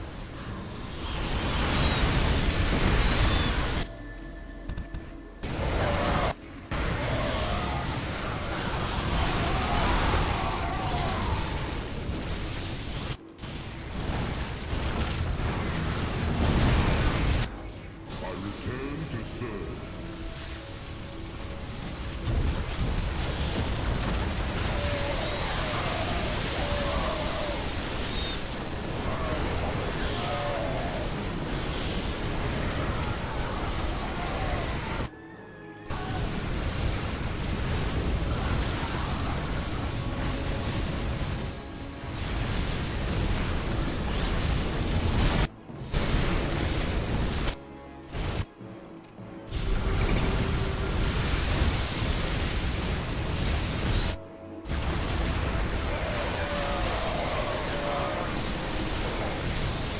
Upgrade complete.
The upgrade is done.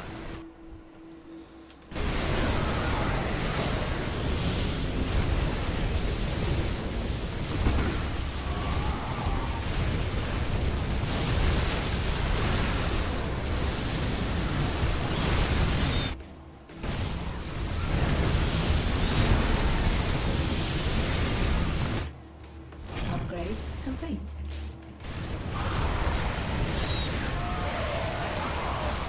Upgrade complete.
individuals who either say, I will be the winner who takes all, no matter what, and they always push it so far. And it's the one on the left who pushes it farther than anyone else who's willing to push it is always the one who has power. Joseph Stalin, he obliterated all competition. Mao Zedong obliterated all competition during the Cultural Revolution. Anyone who was a threat, and then it's the people who stand as their righteous foil, who always are the ones with the father's heart, who say, "Dad's home," not while Dad's here. That's the spirit of Francisco Franco. That's the spirit of George Washington. That is, even to an extent, that's the Pinochet versus Allende. Well, and when they talk about like, oh, they want to get rid of Joe Biden, I'm like, well, this is the same thing that leftists always do. It's they always have to get rid of the previous generation of leftists and say, you're not revolutionary enough, you're against us. So it's the Bolsheviks that take out the Mensheviks. This is why you have the February Revolution and then the October Revolution, because Lenin says, no, this isn't going far enough. This is why you have the Reign of Terror, because Robespierre and the Jacobin Club says, nope, it's not going far enough, fast enough. Stalin, of course, takes out all of his opposition, rises to power. Then, for anyone who's even seen it's a comedy, but Death of Stalin is a pretty good. So you have Beria versus Khrushchev and a few others. We're seeing it right now with Pride, and though. we're seeing. Even in Pride, what do you We're mean? seeing it with Pride. So I don't know if you guys were tracking Pride over the weekend. We had a lot of Oh, people I out. just I mean, I was know. like, I spent We had my a lot of weekend people just out watching in, those like, Pride Toronto videos. and San Francisco and Seattle and whatever else. But No, we had reporters out. Libby had reporters out. Yeah, which was really cool. I loved that. But anyway, what kept happening was Not the content, you mean the coverage. I really like these reporters. trying to help We you, had out Libby. I'm Katie trying to help you out Davis-Ford, here. Beth Beisch, they were Yes, out they were there great. doing great work, and I loved watching them be in their element. Do we have like and hazard do their pay or good something work. for them when they go do that? Why are you bringing that up? I was just saying, like some of this footage is like, They need therapy. yeah, is right. Like, do we have an employee wellness program? Okay, wait, Oh hold my on, hold on. goodness. Libby needs We to have health insurance. Libby needs to explain what these events were. Yeah. So there were these Pride events in Toronto and Seattle, New York, San Francisco, all over the place, Washington, wherever else. But the what was going on, and you had people out in New York, which was fascinating, covering. Alad. Yeah, Alad was out. And I'll shout out to Tenet Media, Taylor Hansen. Taylor was great too. He had Taylor's one of the videos worst videos. It was so disgusting. I'm gonna say it was two men engaging in an adult activity involving the mouth and the lower portion in public with urine, in front of children, with urine. and the police said, "You choose your battles." Right. And Katie Davis-Ford did this great sort of Megan Rapinoe confrontation where she was Oh, yeah, that like, was Megan, why do you support, men and women's sports? What's the deal? And Megan didn't have anything to say, but that went super viral. That was cool. But what was fascinating was that in Pride, you had counter protesters of, anti-Israel demonstrations. Oh. So you had, what they kept doing was they kept shutting down Pride to have this further leftist demonstration, and they were saying like no pride during genocide and all of this kind of stuff, and they were saying like identity for Palestine. Identity for Palestine. They were saying, and they were also in Toronto, and this is something Beth Beisch got, which was really fascinating. You had the Pride protest, the counter Pride protesters complaining about the sponsors of the Pride Parade, saying that the sponsors of the Pride Parade were a big problem. And I thought that means, Go on. right? And that means now that Pride is the establishment. Pride is the man. Of course it is. And it's being attacked by the further left. Look, NASA So had Pride a is float gonna in get- San Francisco Pride. Like, Sure. it's The established. FBI is Sure. marching in But Pride But what's parades. fascinating is the far left now realizes that Pride is the establishment, and they are seeking to take down the thing that facilitated their own ability to pee on each other and give blowjobs in public. Joshua, have you ever seen a snake eat its own tail? Family friendly, Libby. I'm sorry. I apologize. I didn't use any curse As words. of this weekend, it has a new meaning. Yeah. Oh man. So, dude. I'll explain because we always ask people not to swear. Oh. And we always ask people not to swear. And so the story was several years ago when we first started the show, I used a phrase that I thought was PG-13 and probably fine. What was it? Say it. I'm not going to, but I will describe it. It is a group of men all standing in a big Oh, circle, no. patting each other on the back. It's a So bunch the of Republican Party. it's a bunch of jerks standing in a circle, all congratulating each other. And when I said it in the simplest terms, We got a bunch of emails from people who are laughing. They were like, it's funny, I just want to let you know, but my children are asking me what that meant, and I don't know what to tell them. And I was like, we'll try to keep things more family friendly when we do the show because people watch us on their TV and their kids are in the room or in their car or whatever. So now I just say it's a circle of jerks all patting each other on the back. Yes. That's Now like you can. when I took my son on the subway when he was about 7 years old, and it was a subway advertisement takeover for a dating app, and every sign on the subway said D2F. And my son goes, "Mom, what's D2F?" And I was like, "Oh dear God." Can I respond to what Libby just said though? Because about the fact that the police were there. So that you have In San police Francisco, that you have yeah. police officers viewing these acts, and this I believe in Taylor's video as well. He films the children, he films the act of the circle of jerks, and he then films the police officers watching the children in proximity to the acts. And I remember, so we were talking about Unhumans, and I was tweeting about it. People were like, oh, blah, blah, blah, you're doing this book. They said, why are you doing a book about a communist revolution? Because we've got all these guns in America, and that'll never happen. And then I said, oh, really? Well, what if the new communists said it was all in the name of tolerance and diversity, and half the people in the country just went along with it, and the police said we're not allowed to act because that would be intolerant? Because that's what's going on right now. That's what happened in San Francisco. I have it on video. That's what Taylor and Savannah saw. Yeah. That and I got to tell you, like, there's a lot of conservatives that are like, will the conservatives stop sharing the stuff to own the libs? We don't need to see it. You do need to see it. Sorry. The reason parents don't know the stuff is in their schools, the reason people don't know this is happening in public on their streets is because of that mentality of don't let anybody know because I don't want to see it. Well, unfortunately, the world is not fair. It's disgusting. It's brutal. There are people who go out there every single day and they face real combat and they see people getting their legs blown off. And then people are like, I don't want to watch that stuff. Well, then, the people who are on the front line see 100 times worse than what you're going to see at home. That's why they hide the Ukraine footage. And absolutely. And those videos they've posted where the Ukrainians are laughing and gloating when they drop a grenade on a Russian soldier. Dude, that is disgusting, okay? But war is bad. Trump was right. I want the dying to stop. The issue I see is when you refuse to acknowledge what they're doing on the streets and the police refuse to actually enforce the law, I want you to ask yourself what you are setting up at home for the brave men and women in uniform to come home to. Because you don't want to see it. You don't want to think about it. You don't want to be at the meetings dealing with it. I don't want to see that stuff. Don't post it in front of me.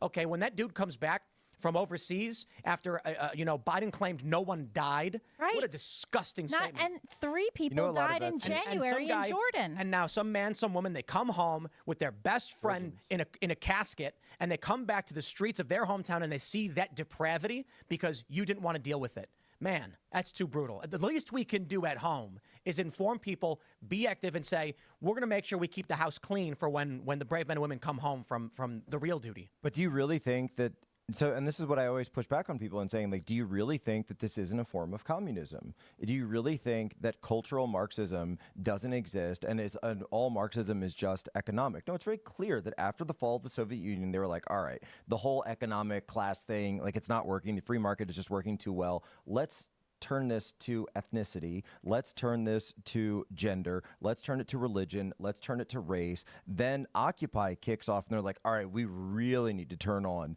the race stuff around here because we're getting totally slaughtered. Everyone out there is talking about the banks. Everyone politically slaughtered. Everyone out there is talking about the banks. Everyone is talking about their wealth inequality. And this, by the way, is when you actually get people who rise up in real communist uprising is when wealth inequality gets too bad. This is how you get Venezuela going from one of the richest countries in the hemisphere per capita to what it is now. This is how you get that. And time again throughout history, I don't care if it's France, I don't care if it's Russia, I don't care if it's Spain, I don't care if it's China, anywhere around the world, any place, anytime, this is what happens because this is what they do. This is what they always do. And just because they've changed it to the phraseology of tolerance or diversity or import millions of people, we're gonna do that, and it's gonna be great because you're just cogs in a machine, and all cultures are equal and everyone's equal. No, it's. Do you think Americans are well versed enough in history to be able to identify patterns like that? I think someone should trying to write a help. book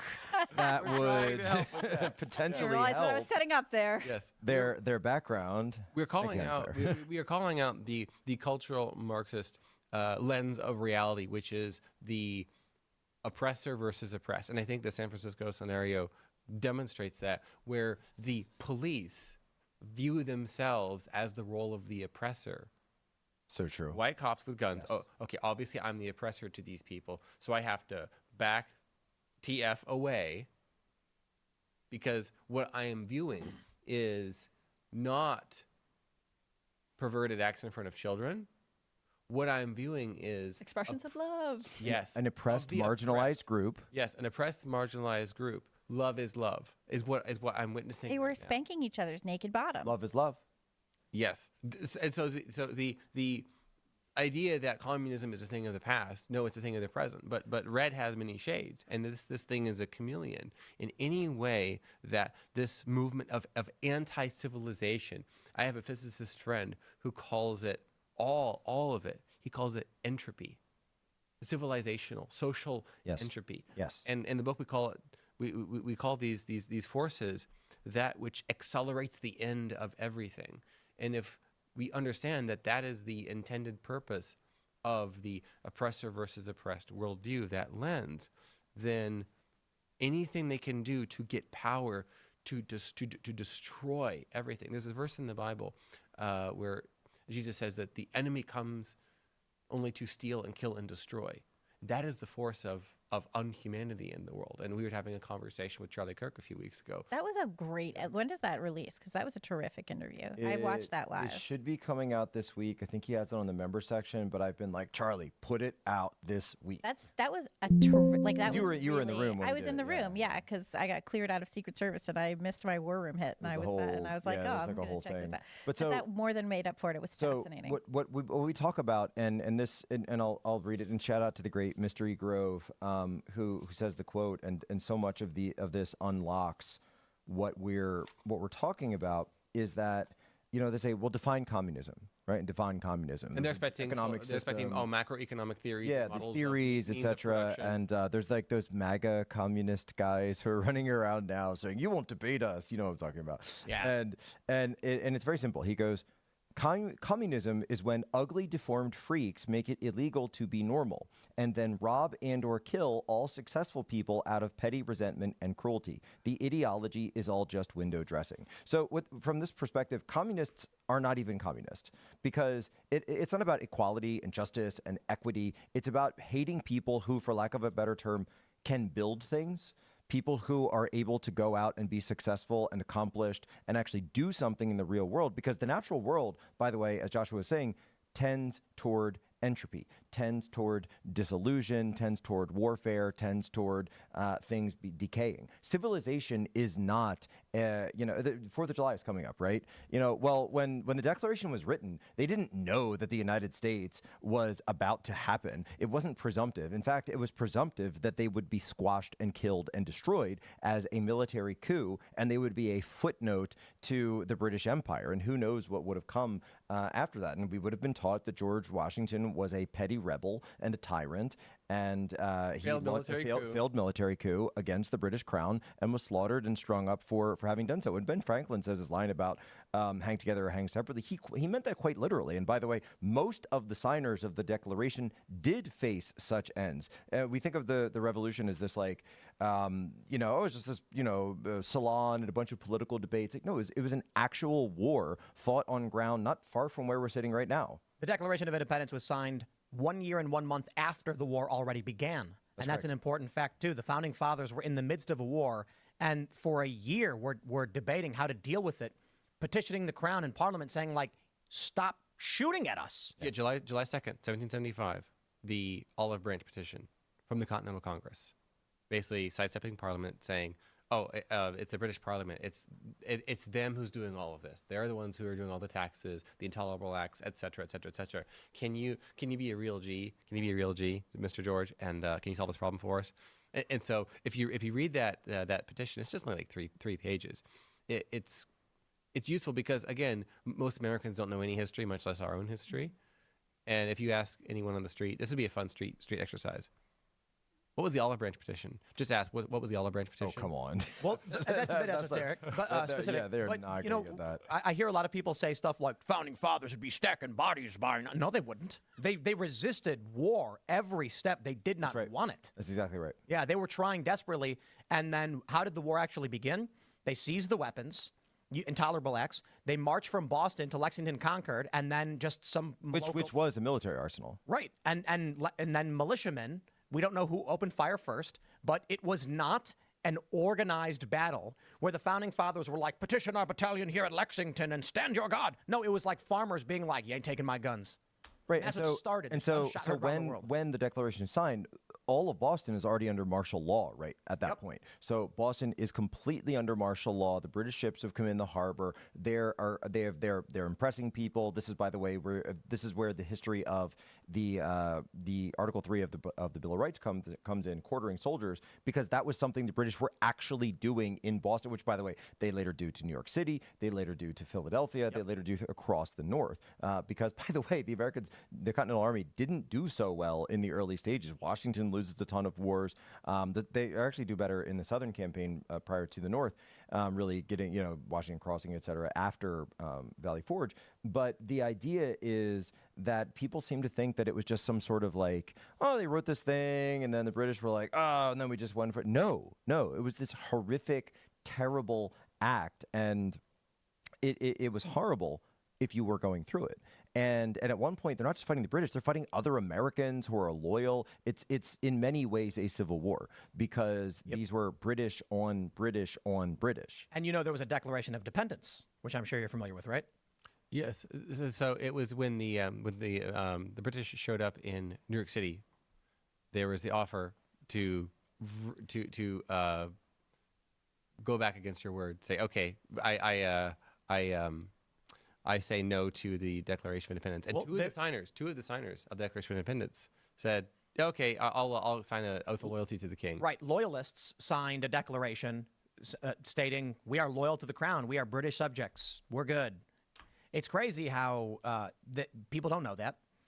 It's Always Sunny made a joke about it where they're doing this historical gag reel where Dennis is like, we don't want to go to war, we'll lose. So they make a Declaration of Independence in Philadelphia. And it's like, well, that was a thing.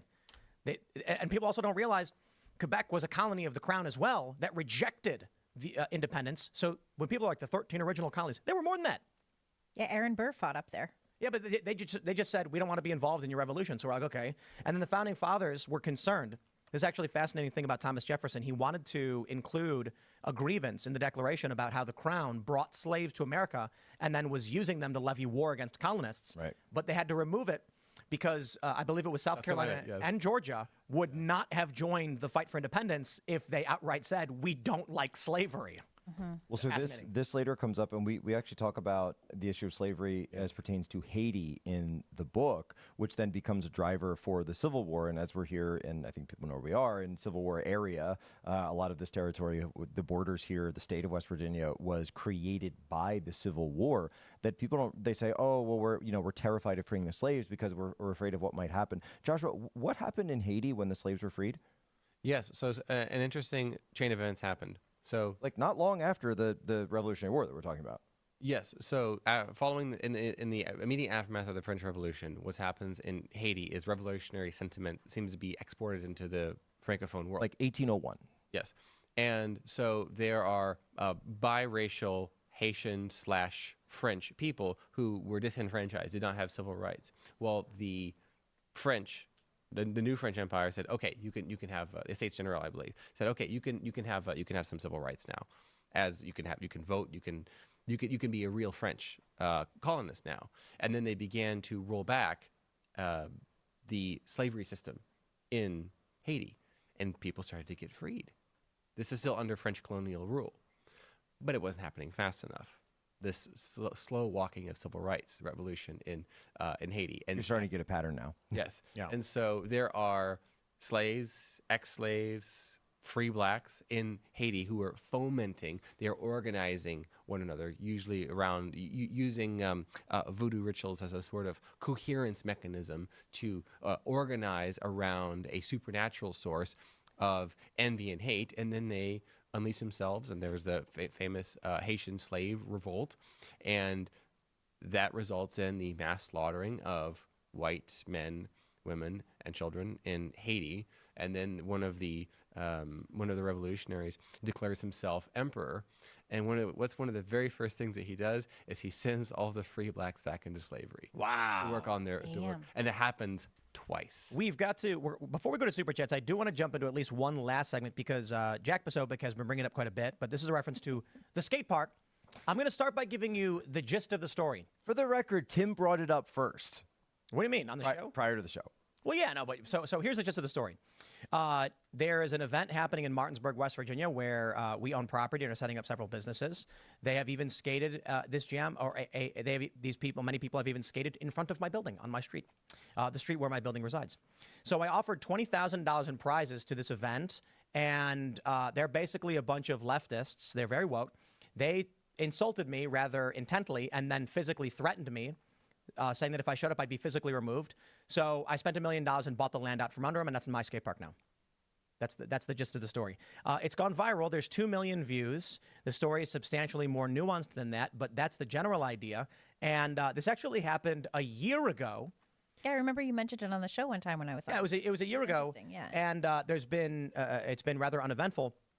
However, someone made a post on X, which got 2 million views, several thousand retweets and quotes.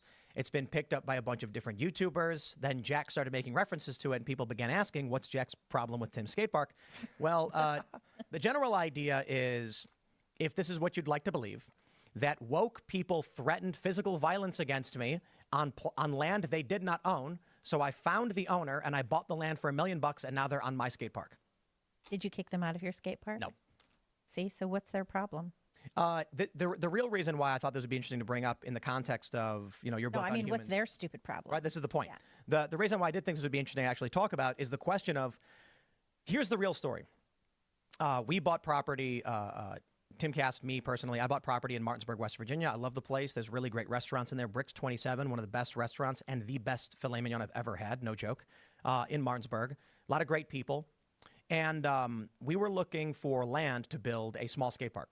We had been looking at a small lot where we could build a plaza. We had been looking at large commercial properties. Hey, where they happen to have a DIY skate park already. When I got asked about this skate contest, which is on land not owned by anybody. It was owned by somebody, but they didn't live there. The person who owned it died. The kids inherited it. They didn't know what it was, and they didn't care. So undeveloped. It used to be a lumber yard, and the buildings are since stripped. But there's 4.5 acres of concrete, essentially 4.5 acres of concrete, which is, as you know, anybody who's laid concrete to that degree, we're talking millions of dollars worth of foundation. But you might even have a claim that it was abandoned. Arguably. Yeah. But so we had been trying to figure, we actually reached out to the owner, but it was the wrong information. So we actually had our agent go to the house. The address was wrong because it had been derelict. And why did we want that land? Well, the skaters that are there only use a small portion of it, but the city has an agreement with them that they're allowed to skate there, which basically clears the way for us to build a skate park because the city already has precedent that skateboarding is allowed here. So I offered up, rather randomly, because they don't own the property, and often they skate in the street, 20 grand. And the entire skateboard industry, like all these pros are hitting me up, and they're like, this is the coolest thing ever. $20,000 to a local skate jam is unheard of. And I'm like, no strings, we're just going to do it. They began to insult me, call me names, total political attack, rejecting the money. And I said, okay, we're going to cancel it. We had already been looking to buy property in the space as it was. And so one day, and this is like a week later, we were in Martinsburg on this derelict lot covered in dog crap. And I was like, we could buy it, concrete it out, make it a skate hangout plaza. When some dude comes up threatening us, saying he's the sheriff of the park and we're not welcome there, another car pulls up, a guy runs up, starts screaming in our face. Some lady who lives nearby is freaking out, saying she's going to call the cops. I have no idea what's going on. So somebody put the word out that you were there. Yeah, and but we're there all the time. This land that we bought is 2 blocks from where Cass Brew Coffee is, where our coffee shop is being built. And so our agent is there. We're trying to buy land, and now this guy's screaming in our faces and filming us, and this other guy's screaming, and we're like, what is wrong with these people? I don't know them. I never said anything to them. All I did was offer to give them 20 grand. Afterwards, when they're freaking out, I offered $500,000 for a public park, and they told me to shove off. They're now soliciting public funds in the city to build a park after having rejected me saying I was going to build a park anyway. I think it's interesting because the left doesn't care. They do not care. When you look at these threads, that I was offering $520,000, no strings attached, for a public space for the community. That's it. All they care about is that it was me, and I'm on the wrong side of their politics. The city has since, my understanding, allocated $30,000 towards engineering drawings for this group, having already rejected non-public funds for me. So think about this. That's so rude to the taxpayers. They want the I mean, It's not like taxpayers. it's a really rich area or anything. No, they want the taxpayers to pay the bill for their skate park that I offered to build. That's Exactly what the book is total about. trash. This Exactly. is exactly the, you're just. So Yeah, so this should be the next chapter. giving you the basics of this story. Yes. I have this tweet here I can show you real quick. They basically said Hold up. they didn't want to be associated with my money. They have no reason. They don't take my money, but it was kind of weird that I have major industry pros being like, "I will take your money." Like, are you crazy? Pro skateboarders famously don't make six figures. The majority of pro skateboarders are making $10,000-$20,000 a year off skateboarding, and they're destitute, and the industry is failing. Wait, look at this. It says, to avoid possible negative attention that would be associated with Tim Pool. They're the ones creating the negative Exactly. attention. Right. Yeah. This is And- what they always This is what they do. always Right. do. They But so- always do this. They so- create this Wait, Joshua, get language. Get close to the mic. You gotta get closer. There you go. There was one post, and this was brought up by the Quartering, where they basically said Tim Pool wouldn't let LGBTQ people skate there or something like this. What? Never happened. I talked to one of the guys on the phone, and I said, "Look, man, I'm going to give half $500,000 to building a public park." And they were like, "Well, we don't want it. We don't want to be involved. We're doing our thing." And I said, "I will build a $500,000 public park on this property away from your DIY, and you guys keep the DIY and do your own thing, and I'll do my thing over here." And they said, "No." But isn't it your land? It is, and I could do it if I want. But the point is, for them to come out online, and for like, I think the main issue here is this. By all means, if you want to believe the narrative is, F with Tim Pool, and he will buy your land out from under you, get woke, go broke. Which fine. is hilarious. I know there's a bunch of people being like, Tim's based. Wow, it's hilarious. The woke people tried to kick him out, so he bought the land, and now they can't. He unbanned himself. Yeah, I love it. Sure, I guess. That story. But also, like, they clearly don't pay attention to what it is that you're doing professionally otherwise, because you're a very open-minded person. But this is the important thing. Like, yeah, I get that. The thing at display here is, if you support me at timcast.com, I will buy out more woke industry, and I will just. I'm kidding. Base. We will, but there's no animosity. I told the guys, I was like, guys, I don't know you. I'm not mad at you. I don't know what's going on. I don't know why you're mad. I'm trying to give you guys money so you can keep skating, so we can have more skateboarding because we need more people to skate. Let's build stuff. And they were like, no, F you. The issue here that I think is interesting is they don't want skateboarding. They don't want skateboarding to succeed. They want to own. They want to have power. They want to control the area. And, you know, I don't know if I was going to bring this up, but when you were talking about the left's motives and things like this, I was like, does this not exemplify the lies and manipulation? And I think that's actually, I suppose, like the great benefit to everything that's coming out from this story. And the story going viral again is Tim Pool offers $520,000, no strings attached, to local community for a public park. And they said, because you are not a communist, get the F out. This is like Trump with the ice skating rink up in New York in Central Park all those years ago. It's almost exactly like that. Although New York, except at the time, because Trump wasn't a very bad, naughty person yet. They were except that- excited. but- They were grateful. Well, Joshua, you were going to say before, He saved it. and we were kind of cut you off. But explain. This is what they always do. Yes, so you're right. And think about, at least when I was growing up, what were skaters? Masculine, troublemaking boys. Many of them white. And so what we have is future oppressors. Future You were going to say before, He saved it. and we were kind of cut you off. But explain. This is what they always do. Yes, so you're right. And think about, at least when I was growing up, what were skaters? Masculine, troublemaking boys. Many of them white. And so what we have is future oppressors. Future oppressors congregating in one place. We can't have future oppressors congregating in one place doing fun things. When I was growing up, skateboarders were completely mixed, and it was a point of like, it was actually brought up by a lot of pros. They're like, how cool is it that we all skate together and people are of all different races, but the only thing that matters is the tricks. When you go out and you skate, you get that trick. Nobody cares about your race. Nobody cares about how much money you've got. It's just we're here to have fun, have a good time. There was actually a viral video where an Israeli and Palestinian skateboarder met in America and were skating together and laughing and like skating, and they didn't realize they had just met, and they were like, "Look at this, man! Skating brings people together." Now, what I find funny about this is that these people have become completely exclusionary gatekeepers. You must adhere to their ideology or else you are not welcome. And so this actually stems from like a bigger issue too. We did this big jam at Freedom Plaza in DC. I was skating there with my girlfriend, minding my own business, and they started posting pictures of me and insulting me, being like, don't come, Tim Pool's here, blah, blah, whatever. They started going on forums lying, saying I wasn't actually able to skate, I was posing, and weird lies. Just, this is another big thing they do. Post videos all the time. Well, I mean, I started increasing the videos I post because I'm actually really good at skateboarding, and they were lying, claiming I didn't know how to skate. But there's like old videos of you. Oh, for sure. I've been skating since I was 13. Yeah. But the issue is they have no skills. They have nothing to offer but communism and their weird woke cult. And they cannot lose out that influence. Do I need to read the quote again? Read the quote. I'll read the quote again. Here you go. I should have this memorized by now. Communism is when ugly, deformed freaks make it illegal to be normal and then rob and or kill all successful people out of petty resentment and cruelty. The ideology is all just window dressing. So I want to show this image too real quick.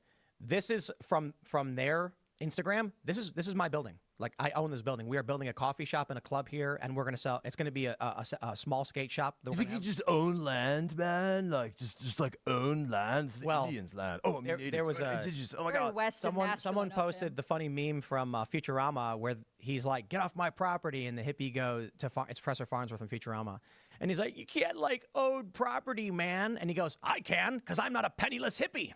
Let's go. Let's go. Here's the thing. These people set up in the streets in front of my building to skate. I got no beef. I say nothing.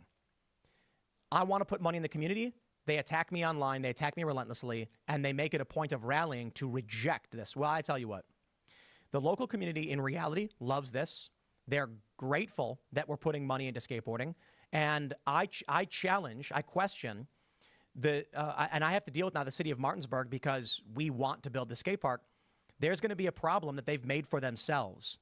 They are trying to raise $400,000 for a public park. I already offered $500,000. I can't imagine how the city is going to rectify this. We are going to pay this. So the city's not paying the $400,000. They're trying to raise that. But the city, I believe, did pay $30,000. Why is the city paying for something I offered to pay? Because they reject it. Because they're trying to maintain political control in the area, and I never asked for anything to do it. So what I see here is, and it's fairly obvious to everybody, first thing, money talks, BS walks. The people who skate in the area are thankful that we're building, expanding, launching companies, and we pay our skate team salaries. Unheard of in the skate industry. And these people are losing out because go broke. And this is a good example of why you don't want to be on the side of people who want to be drug-addicted losers who live in the streets. If you want to live a good life, if you want to be a pro skateboarder, if you want to be successful, if you want to make money doing what you love, it is not with them because they're burning it down intentionally. Mm-hmm. They're not having any fun either. It's weird. They're not having any fun. I have not said anything to them in a year. They rejected the money. I said, okay. And that was it. And then a year later, they make these posts and begin the attacks again. I've said nothing to them. I've not gone and we've done nothing. We've not put up a fence at the DIY. We've not put up a statue of me or flags or anything. And I got people, But you are going to put up a statue, And you just right? let them play and hang out on your land. Well, my new rule, I said I have a rule for my skate park in Martinsburg, no pedophiles. Only rule. So no leftist valid. Well, I didn't say that. Oh, okay. But they're getting real mad. I don't Anyway, like that. It's always funny I- how when you say no pedos, people say that's anti-LGBTQIA. That's right. It's weird, right? I do have a rule, though. apparently. I have a rule. You can't ban people from land you don't own. You couldn't do it before I owned it, and you especially can't do it now that I own it. So if people want to go and skate on a piece of property, they assume the responsibility and liability for themselves and whatever it is you had prearranged, and you cannot kick people out of land you don't own. These are the people claiming. One person accused me of being Israel. They were like, he's pulling in Israel. I'm like, kind of think you are. It's not your land. It never was, and you kicked people off of it for no reason. So that's your argument. But anyway, that was fun. We'll go to Super Chats now if you haven't already. If we have one quick second, because let's get it. I've got something here that was a gift for Tim Pool. Oh yeah, you're. And we were just talking, by the way, about Is it a cake? stuff for children. Ah. And Tim Pool recently did a huge favor to help out children's media in the United States, non-woke children's media, and specifically Brave Books. Oh, I know what this is. And specifically, the adventures with Mr. Kirk. I'm told, by the way, 11 episodes have already been filmed in the can, 9 more to go. And of course, they have the Iggy. So Iggy and Mr. Kirk, Iggy is the puppet. And since they created a whole puppet workshop, I talked to the guys over at Brave Books and I said, well, is there something we could do for Tim? And they said, like, oh, well, you know, he likes skateboards and firearms. We give him a side. No, guys. We had to get Tim something a little bit more special than that. So here's what we did. Got the box. Oh, my Is there a puppet in it? Tim. Is it a Tim puppet? Hold on. Put this over here for a second. I had them make for you. Oh, my goodness. Here we go. Oh, my goodness. Look at that. That's amazing. The Tim Pool with the headphones. I'll put that there for a second. The Tim Pool puppet. Can they see that, Serge? This is the Tim Pool puppet, and you can. He looks like Armenian. You can. Yeah, he is actually. Yeah, and yeah, his lamb was taken too. And here we go. So now, whenever Tim is out for a day, you just bring the Tim Pool puppet in.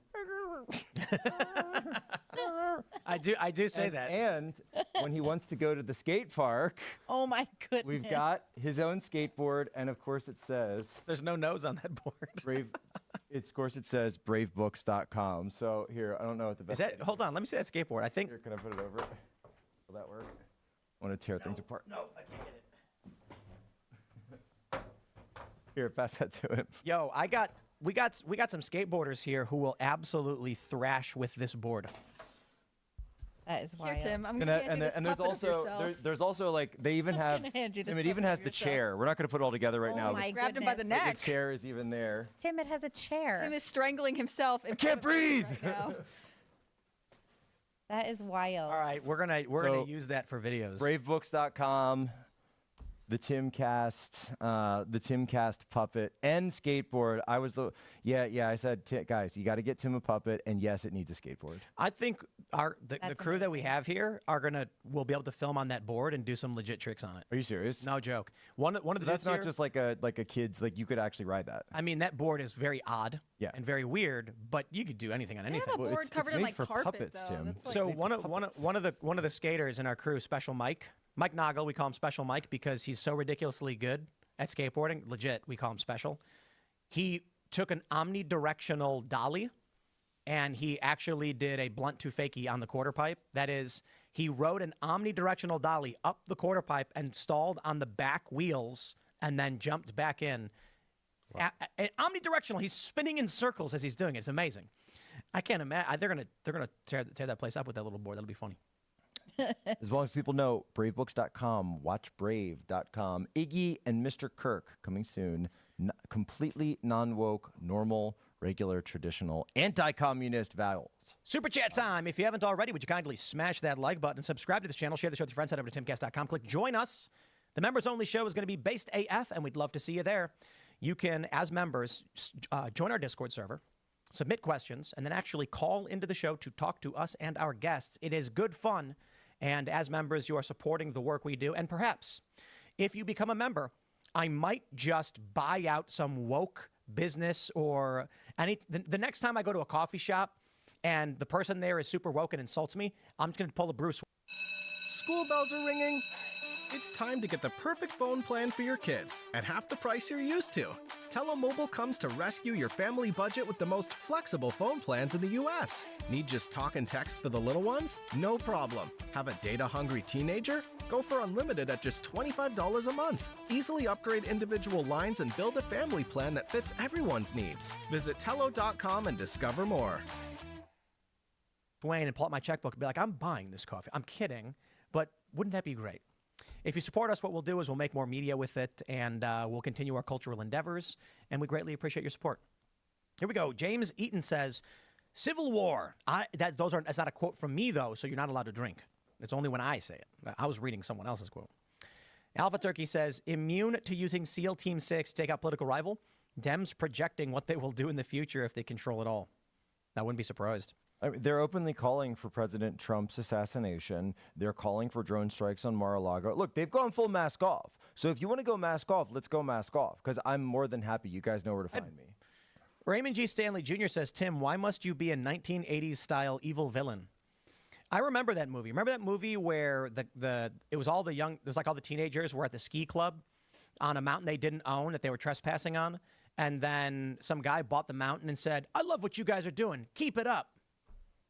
There's a lot of trouble up there on that mountain there. It's A lot because the 80s of are your kids don't favorite go up there decade, since right? Well, the Always 80s say it is was clearly the best. best decade ever. 85. Maybe you're just bringing the 80s back. America has never recovered from the time at which Men at Work were the top charting band in this country. It has never gotten better than that. That was the end of it. That's it. Sometimes that is better. Nope. Like it was, what was it, like 1984? Is that I Just Want My MTV? No. So Men at Work. MTV, I Would Just Want My MTV would be the end of that era. That's the end of that. I'm talking about Down Under, Land Down Under. Yeah. And Who Could It Be Now? And, of course, Overkill. I mean, that song's a classic. After that, it was just, go watch the video for Overkill and that suit and those lights. And that was America back in the early 80s. And now what do we got going on, huh? What's funny is I'll sometimes tell my kids that we're going to listen to 80s music. And so I'll just put it on for a while. And because we'll try not to have TV or video on, especially on Sundays. And so we'll say, it's going to be 80s music. And we might be going to do something else later. We come back home and they say, Daddy, can we listen to 80s music? And I think it's funny because they have no conception of what the 80s are. Yeah. My older son understands he knows I was born in the 80s, but that to him that he doesn't understand culture, but he knows that 80s means something. Yeah, which I think is pretty cool. Socks. I had fluorescent socks. Excellent. And we absolutely wore based. many different fluorescent socks at once so that you had stripes of fluorescent. See, the problem We is used to be a country. The problem We used is to be a real country. for us is that my wife was born in the Soviet Union, so for her the 80s means something different. She's like, no, All right. no. Let's read some more. Polly Pierre says, Ian, where are you? Ian is back tomorrow. He'll be here tomorrow. So sad I missed Ian. We're off Wow, Thursday and Friday. Not good enough for you, Jack. It's MAGA I month. just miss Ian. I haven't seen him. It's MAGA month, as you all know. Today's the first day of MAGA month. Let's go. And it's going to be based. We've got the 4th. I mean, talk about the best timing for the 4th of July. If the 4th of July was on a Wednesday, you're kind of in trouble because you can't just take Wednesday, Thursday, and Friday off. No, it's 5 days. tough. You can't do. But 4th of July on a Thursday, 4-day weekend. 4-day weekend, 96, baby. Perfect. Let's go. Full 96. There you go. And so we'll be off, and I'll be visiting family. But this means you basically get the 4th of July fireworks. But then, of course, they're going to have celebrations on the 5th because now it's Friday. And then they're going to do it on Saturday, too, because you got to do it on You got Saturday. the whole weekend. You get 3 days. I'm not going to say where, but I actually like going places on the 5th of July because if you find places that are open, they're usually completely dead. Yeah. And it's great. It's really slow. Let's go. Paul Tascalo says, notice who hasn't commented on the Supreme Court's presidential immunity ruling, Barack Obama, George W. Bush, and Bill Clinton. Not a peep That was really good. Okay, that's good. Not a peep from any of the living former presidents. I wonder why that is. Gee, I wonder why. Because they'd be in jail. Old drone strike Obama. Obama's like, we got too many kids. We got to blow them up. Too many of them. What are those brown kids over there? As president, I will blow up kids. That's what he did. All right. California Prepper says, hi, Tim. I love your videos and streams. I just started my own business and would love a shout out. I build custom meals ready to eat that actually taste good for half the price. My website is custommres.net. Thanks, Tim. Ooh, that sounds interesting. Cool business. MREs. Everybody. PTSD, MREs. These ones taste good, Jack. These ones taste good. Actually, real MREs do taste good, but they're not good for you. No. Everyone not in the service loves the novelty of an MRE. That's true. Yeah, you see? Because when we buy some, everyone's all excited, like, oh, I really want to try it. It's disgusting, but it's fun. It's like astronaut food. People would pay five times the price for like a little. Oh, it's astronaut ice cream. Dehydrated Yeah. ice cream, yeah. Yeah, that's good, though, dehydrated ice cream. It's like hard, and you bite it. We used to get it when I went to Franklin Institute in Philadelphia. I used to always get it. I would still get it.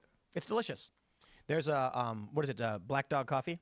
Mm-hmm. They've got a bunch of freeze-dried ice cream, and you put it in the coffee, and it's amazing. Yeah. Good stuff. They're very cool. Over in Shenandoah Freeze-dried Junction. ice cream in the coffee? Yeah. Is it like a creamer? No, it's like freeze-dried ice cream is almost like a hard marshmallow, I guess. Oh, yeah, I've had it, but Yeah, there you go. how Yeah, does- coffee, what it sounds really happens good. to it in the Yeah. coffee? Is it just like a sweetener? We It's dip it like a cookie, you know? Good it's awful. sauce, You yeah. dip it like a Yeah. I put raw eggs in my coffee now. Raw shout out And to peanut raw- butter? Shout out to Ragnar. No, I've gotten rid of the peanut butter. Huh. It's now. I shout do that out- now. I saw you Rag- do that. I Ragnar thought, no Schultz way. to talk me into this. Peanut powder, It's is that really what you good. did? Peanut butter or peanut powder? I was doing straight peanut butter, then I was doing peanut powder, but It's now delicious. now it's all raw eggs. How do you is get it delicious. to not Yeah. curdle? What? How do you get the egg to not curdle in your coffee? I whisk it. I You whisk it. you'd like take that time to just really go for it. It's not really that hard. Use a fork. Well, it's actually not easy to get the eggs to not curdle when you're doing like carbonara or like putting it in ramen or something. All right, let's go. Raymond G. Stanley Jr. says Biden used a teleprompter for a 5-minute speech. WTF? Didn't he? Wasn't there one where We're he not used one? taking any He chances used one with for a this guy. fundraiser the other day as well. Yes, yes. He used You one saw for a Stelter's tweet? fundraiser. You know, they're like he used a teleprompter at a fundraiser. This is like Barack Obama using the teleprompter at the kindergarten, or for the kindergarten. For those who remember this, he actually did that once. What? And he used a teleprompter. The two. Trump should not have used a prompter at the Libertarian Convention. He should have just roasted them. He's so good when he's off prompter. I know. He's so good. He would have won many more of them over if he just did a Trump speech to the Libertarians. But when he went off script and was like, "Keep getting 3%, being losers, or vote for me," that was actually good. Joshua, you got to see your first live Trump speech recently. Yes, it wasn't until it was like an hour long, or hour and a half Where long was it? in Detroit at the Turning Point event. And about halfway through it, I realized he doesn't have a teleprompter. All of this is just Yeah. pure sauce. There were 3 techniques that he used that I hadn't seen before. The first thing I noticed is he didn't use any filler words, any uhs or ums or pause or anything like that. Instead, what he would do is he would make a comment about the topic that was currently in discussion, almost like waiting for the thought to surface. You know, so he would talk about the shower heads, the communist shower heads, and the water, and he would talk about the weak water pressure, and he would say something like the water pressure. There's hardly any water pressure. People at that point might say, you know, like that might be their verbatim. Instead, he would say, something like, "I have this beautiful head of hair, best head of hair, gorgeous head of hair. It's the best." And then he would Those are his filler words. and so his filler words are hilarious commentary, easy to understand. I also noticed something else that he did was he would give characteristics to describe people. And that was that's his thing. that was the character. Sleepy Joe. He would show not tell, which is a advanced like fiction writer tell. So he talked about this fellow from Mexico and had this beautiful blue suit. Was beautiful, he's so sophisticated, describing this character and who he was as a person via the symbolism of his perfectly tailored blue suit. He had it all together, and it was the perfectly tailored blue suit. Instead of saying, I even thought about asking puts him you about. in the room. Yeah. Because he uses this imagery, and it was the negotiator on what NAFTA turned into. Yeah. And talking about how I'm going to get them to pay for the wall, and he goes back and forth. But the way he described this guy's suit, it just made you visualize sitting across the Resolute desk, looking at this Mexican negotiator in a beautiful tailored. And it made him blue into suit. a 3-dimensional character. Oh yeah. That he, Trump is actually telling you a story. He's not delivering perfectly calculated political speech points. And I find that really interesting. I've seen him speak a couple different times, but I actually loved him at the Libertarian Convention because I've never seen someone from a different political party go to another political party and like the ask first for their time that nomination, happened. which is hilarious. Sorry, Libertarians. And then also proceed to tout their accomplishments in the third person, which gives you that larger than life feel. Like I am occupying you, and also I am describing when he goes, myself. Let's read some more. Enjoy your 3%. Yeah, we got Quantum Strange Cork says Biden doesn't need a cognitive test anymore. The debate was the test that the entire world witnessed in real life. Indeed, it was. I like that meme. It said Biden doesn't need a cognitive test; his voters do. Well, the real question is, should Trump agree to another debate? I don't think he should. I agree. Didn't he already agree to it? No, but why do it? At this, Just at, what's Like, the point? At this point, I agree because nothing can be gained after that failure of a debate. Let that ring in people's minds forever. Right, it's now on them. Put the onus on them to try to find some reason to resurrect the reasons for voting fraud, which of course they're desperate to try to do. They're using the Supreme Court, they're using abortion, they're using Trump, they're using these specters of Trump's return to authoritarianism, et cetera, SEAL Team 6. That's why you see them going so feral right now. Did you see those? Oh yeah, the Trump coins. No, I didn't see the coins. Are those Biden coins? Well, there's a Biden one and a Trump one. Okay. One's got Biden in prison and Trump being sworn in, and one's got Biden being sworn in and Trump in prison. Is this silver? It's silver coated. Silver coated, okay. Oh, so that's nothing. Right. They're just funny little gag gifts that went viral online. It's like, which president do you want? And the funny thing is, the Biden in prison one is the one that sold the most. Nice. People wanted Trump winning and Biden in prison. And they did this thing where it's like a meter showing how much people were buying. And that's what they do with the Iowa State Fair. And right. Look, I do this all the time. So we were in D.C. over the weekend, took the kids down. So I mentioned before we went over, I took the family to go see Steve on his last weekend of freedom for a little while. By the way, Steve is just doing 4 months of show prep for his next episode, right? He's just doing extended show prep. And so we hung out in D.C. for a while and took them around to some of the tourist stuff. It's all Trump hats. Oh, right? yeah. Even in D.C. because Really? because people think D.C.'s liberal, right? But the tourists are not because, and this happened all through the Trump administration, the tourists to D.C. are predominantly people from middle America who want to see their capital because they love America and they love the institutions. Conservatives are naturally institutionalist. And this is one of the issues that Joshua and I have had in getting these books out is to explain to people, no, the institutions are the problem currently. And we've had some success now. But I'm telling you, these kids, they show up from Covington. This is what Covington Catholic was, by the way. Right. With Nate Salmon, that it was Nick Salmon. That they were from Middle America and they had no idea what it was like in D.C. and they're all wearing MAGA hats because they all come and wear MAGA hats. If you believe in Let's the country, gotta read you some go to more DC. super chats. We got Jeff Bader says, pulling weeds with my 8 and 4-year-old. Tim, I really do appreciate keeping the language clean. Seriously, you do a great job. And that's why I tell people, this is not, what the thing is, I don't understand, is that there are people who come here and think this is like the NC-17, and they say graphic things and they swear a lot. And I'm like, yo, this is like a prime time news. That's Joshua Affair, by the way. Totally, 100%, like all the time, man. Every other word. The thing that really, really gets me, though, is that there are people who, on Tucker Carlson, would never call for violence. On their own shows, would never call for violence. And we've had like 4 or 5 people come here and legit straight up call for violence. And I'm like, that's just straight up disrespectful. Why would you do that? Like, I've seen you on other programs. You never do this before. You come here and you just think you have like free reign to just say all the craziest things in the world. And it's just outright disrespectful and wrong. Very annoying. But that's one thing that really does get me. The swearing happens, you know what I mean? All right, let's grab this one. We got Calamari. The number one hater says, Tim, remember, everything the left claims will do is just what they do.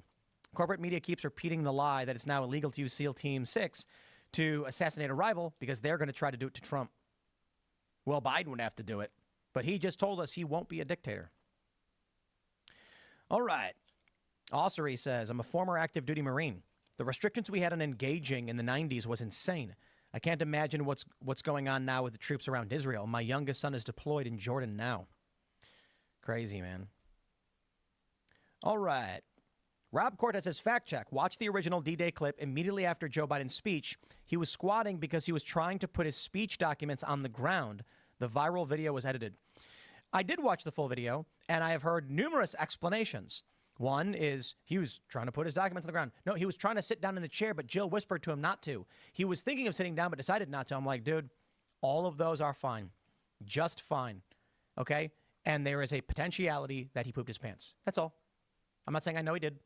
I don't know. Probably he didn't. Could it be 10%? 10% chance an 81-year-old man had an accident? Just a little squirt. Right? Like, okay, how about this? What if he was suffering from severe nerve pain and back pain and he was on the verge of collapse? Hot day, he's out there, lock the knees, Yep. It happens. And he's getting lightheaded and he's starting to go down a little bit and then he recovers. Yeah. Which one do you want to make up? He was unable to sit down, he was unable to put papers on the ground, he pooped his pants, or he's suffering severe pain in his old age. I don't care which one you pick. The point is, any one of them is a fine option. He is too old, he is suffering, and he should not be where he is. Well, you know what they say, vote blue no matter who. Yeah. That's horrible. Yep. Well, too many conservatives say back the blue no matter who, and then they end up supporting a bunch of commies in places like Seattle. All right, everybody. If you haven't already, would you kindly smash that like button, subscribe to this channel, share the show with your friends, head over to timcast.com, click join us. The members only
kill some noobs for a moment. This shit is fucking exhausting.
I have many, many wares.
And then after that, they won't invite me.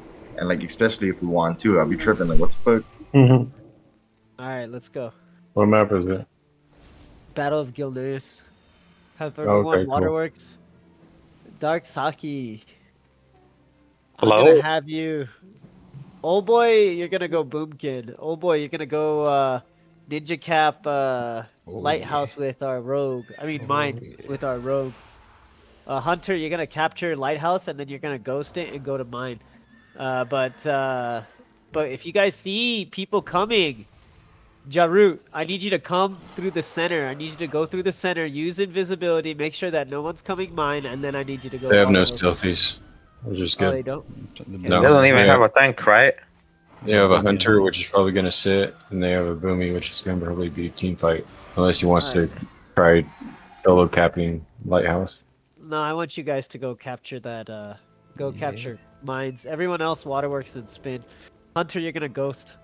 Yeah, I know. Okay.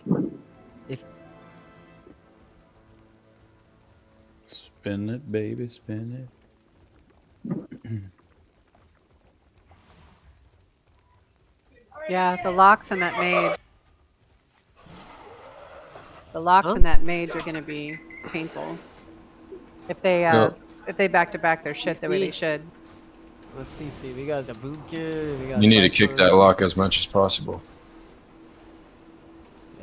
Just sit on him. Sit on the Destra. Yeah. Well, mage is squishy too.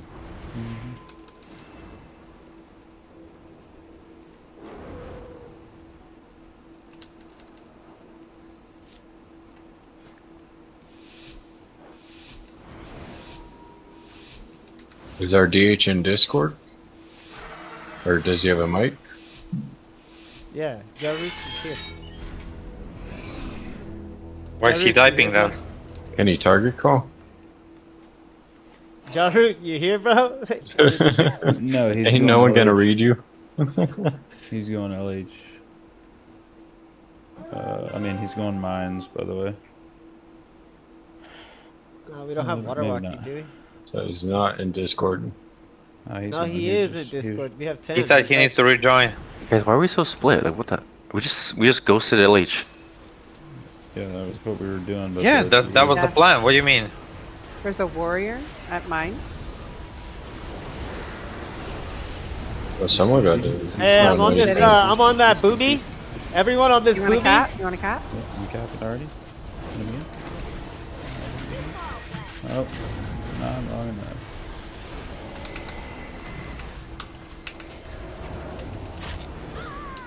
On that mage. I'm sitting on that mage.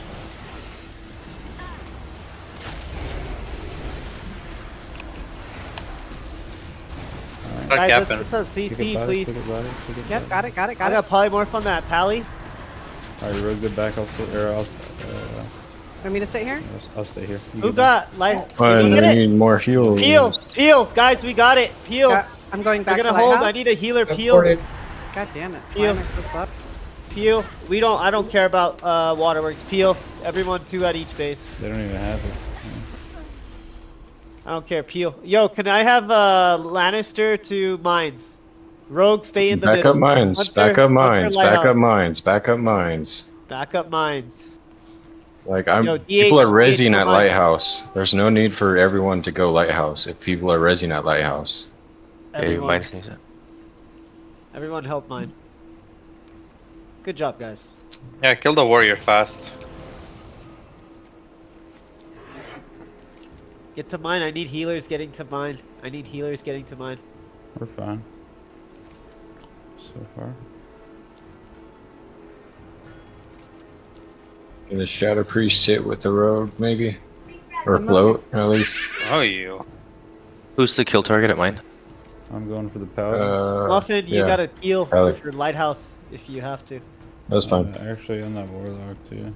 There's a Yeah, I'm lot on that here now. warlock. You're on that warlock? I'm on that warlock. Look, he's fucking. God.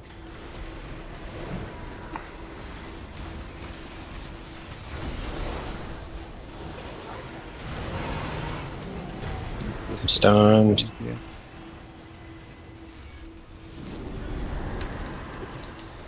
Pick up that body of that warlock, please. He just went down. Can you pick up his body, please? Good job. Oh shit. Another warlock here. Yo, are we gonna lose lighthouse? No, I'm here. No. Who we on? Hunter and Totem love. Robertson. I'm on totem love. I'm on totem love.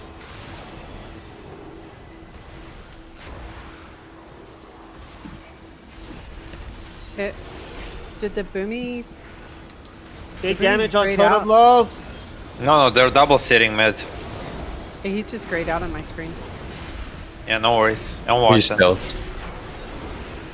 Hey, I'm getting on that pally. Tire gore. I'm revivaling. I'm getting tailed on in the back everywhere. Hey, let's I'm polymorphing the warrior. I'm asleep. My trinket. I'm on a paladin. Beard. Guys, we gotta get a switch. How's H Pally can die. how's H Lighthouse? Pally can die. Okay, let's Oh, get off Dragon the can H die. Pally. Let's get on the lock. They're all Curse. burning. Cursed. They're all He's burning. dead. Pick up his body. Guys, getting on the other lock. Noix. Sammy's dead. Nice. Can we get on Noix, please? Pick up the bodies. If you guys aren't picking up bodies, the kills don't matter. Oh, we still split them. Either way. I'm in a trap. Their mage is top damage. Watch this spell. Their mage is sitting in the back, just free casting. Yeah. He's padding meters. It's not he's like it's all padding single target. Yeah, watch out the lighthouse because I think they're coming. Okay, it's me and DH here. Okay. Watch the flag. Watch the flag. at I'm gonna mine. die We got- here. Hey, who we on? DK. Or is that DK? Or Warrior? Warrior. Just keep spinning. Just keep spinning. Dark, make sure you go to mines and you fight a flag. Are they coming? Lighthouse, Dark? I was 1v1 the hunter on middle over there. So. Yep, Let's get on T Paladin. Watch the flag. Watch the flag. T Pally. Just T keep far away Pally. from the flag. We just gotta fight flag. Don't get distracted, okay? I don't want no ninja Let me caps see here. this mage. Guys, I spin need the a flag. drink. Sapping. Spin the That's flag. a hunter. Spin the flag. Hunter's Spin on the flag. Spin the flag. Spin the flag. Hunter's on flag. I'm sapping. Sapping again. We need big I'm heals coming. on Edex. There's a lock here as well. I'm coming. Sapping again. Lannister is Muffin is resing. I risen that. 10. I risen 10. Get on totem. Get on totem. Get on totem. We have a healer there. No, we're good. We're good. We're good. Yeah. I think mine needs help. No, mine Yeah, is for good. Don't sure. worry about it. No, we're losing mine. Oh, mine. My Losing bad. mine. Yeah. Let's go. I need a healer. Mine's. I just died. Yeah. Guys, focus target. Your at heals mine. are all your heals are dead at mines. Just spin that I flag. took the body. Pop defensives. Spin the flag. Spin the flag. Spin the flag. Come on, guys. You got a backup They're gonna get coming. it now. They're gonna Yeah, get it. Just go waterworks. We're not gonna No, get it's gone. It's gone. Go mines. Hey, flip waterworks and let me and Rogue do it. Or waterworks. I mean, go waterworks. Everyone go mine, and I just want the boomy and the rogue to go waterworks. Everyone Alright. go mine. Okay. Everyone go mine. Got cooldowns too. Okay, I'm ghosting this. Ghosting lighthouse. They can't join our group. Let's wait. Let's wait till they push though. Okay. Yeah, let's go right now. Let's go right now. I'm getting on this boomy. This mage. What? What are we doing? We're attacking. Ja Roots is telling us where the ones we need to worry about are.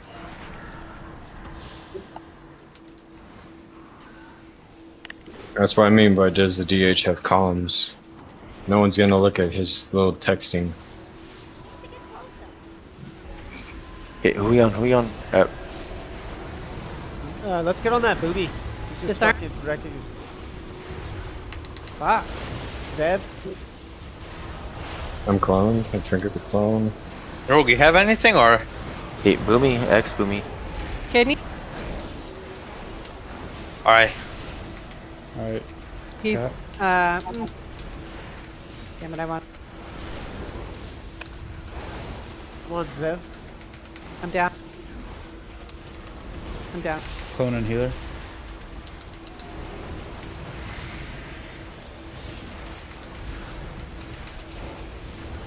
Hey, X Boomy, you guys see him?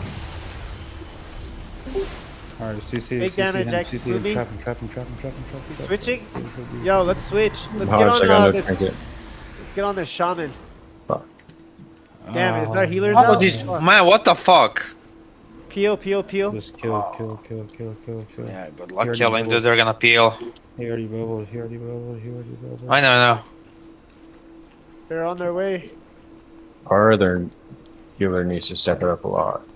Hunter Everyone, MIA. regroup. Back up, back up, back up, back up. There, Hunter just rezzed. Druid's on his way to waterworks. Yo, Lannister. Oh, you they're doing peeling alright, whole buddy? fucking team, man. You guys gotta hit some Fuck healing it, buttons, dude. man. Yo, Lannister, you gotta pick it up, buddy. Okay. Where we going? Yo, everyone go mine.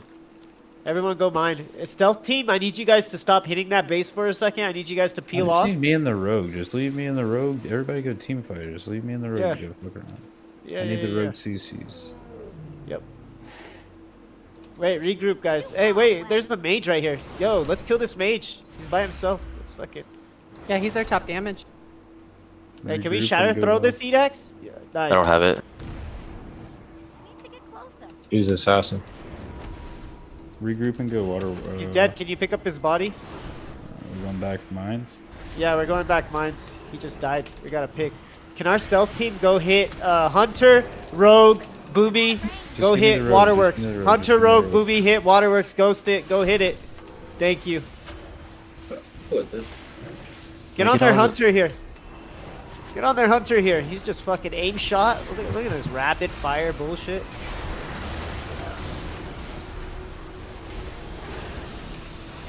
Look at the mage over here as well. Guys, are you guys on that Hunter? Not everyone's on the same target. Pushing. Stun. I haven't got a heal in a minute. I'm dead.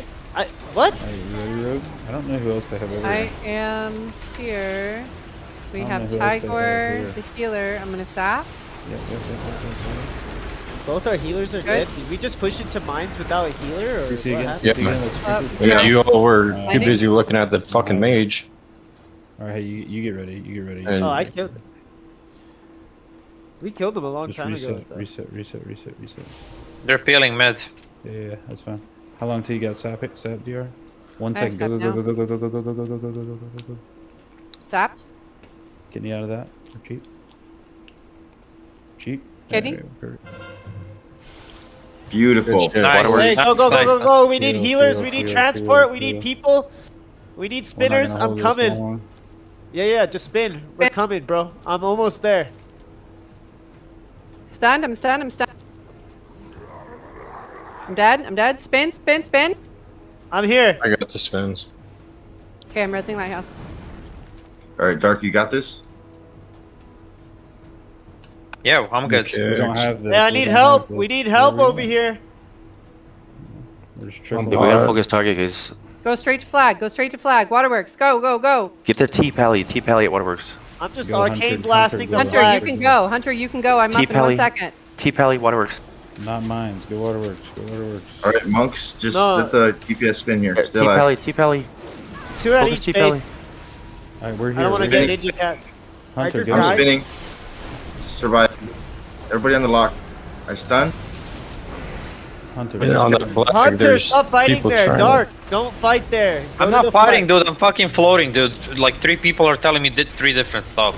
We're Listen already. to You're me, telling I me the apologize. consistent- Well, yeah. listen to me. It's because I'm the raid leader. I apologize. I don't I know. know. T-Pally, Dark, T-Pally. stun Good. flag. That's fine. If you're floating, good.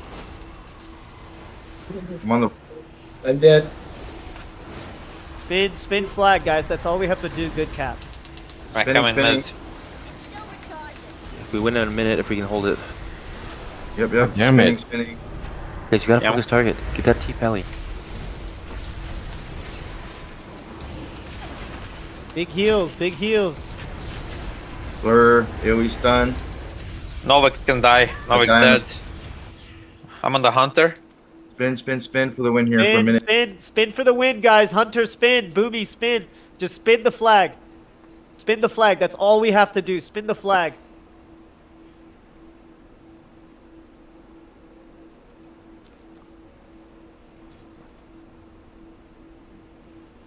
And somebody spin. Oh shit. Keep spinning. Oh god.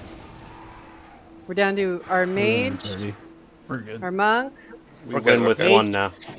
Okay. Mage is spinning with all his Yeah, life. we won. Good job, guys.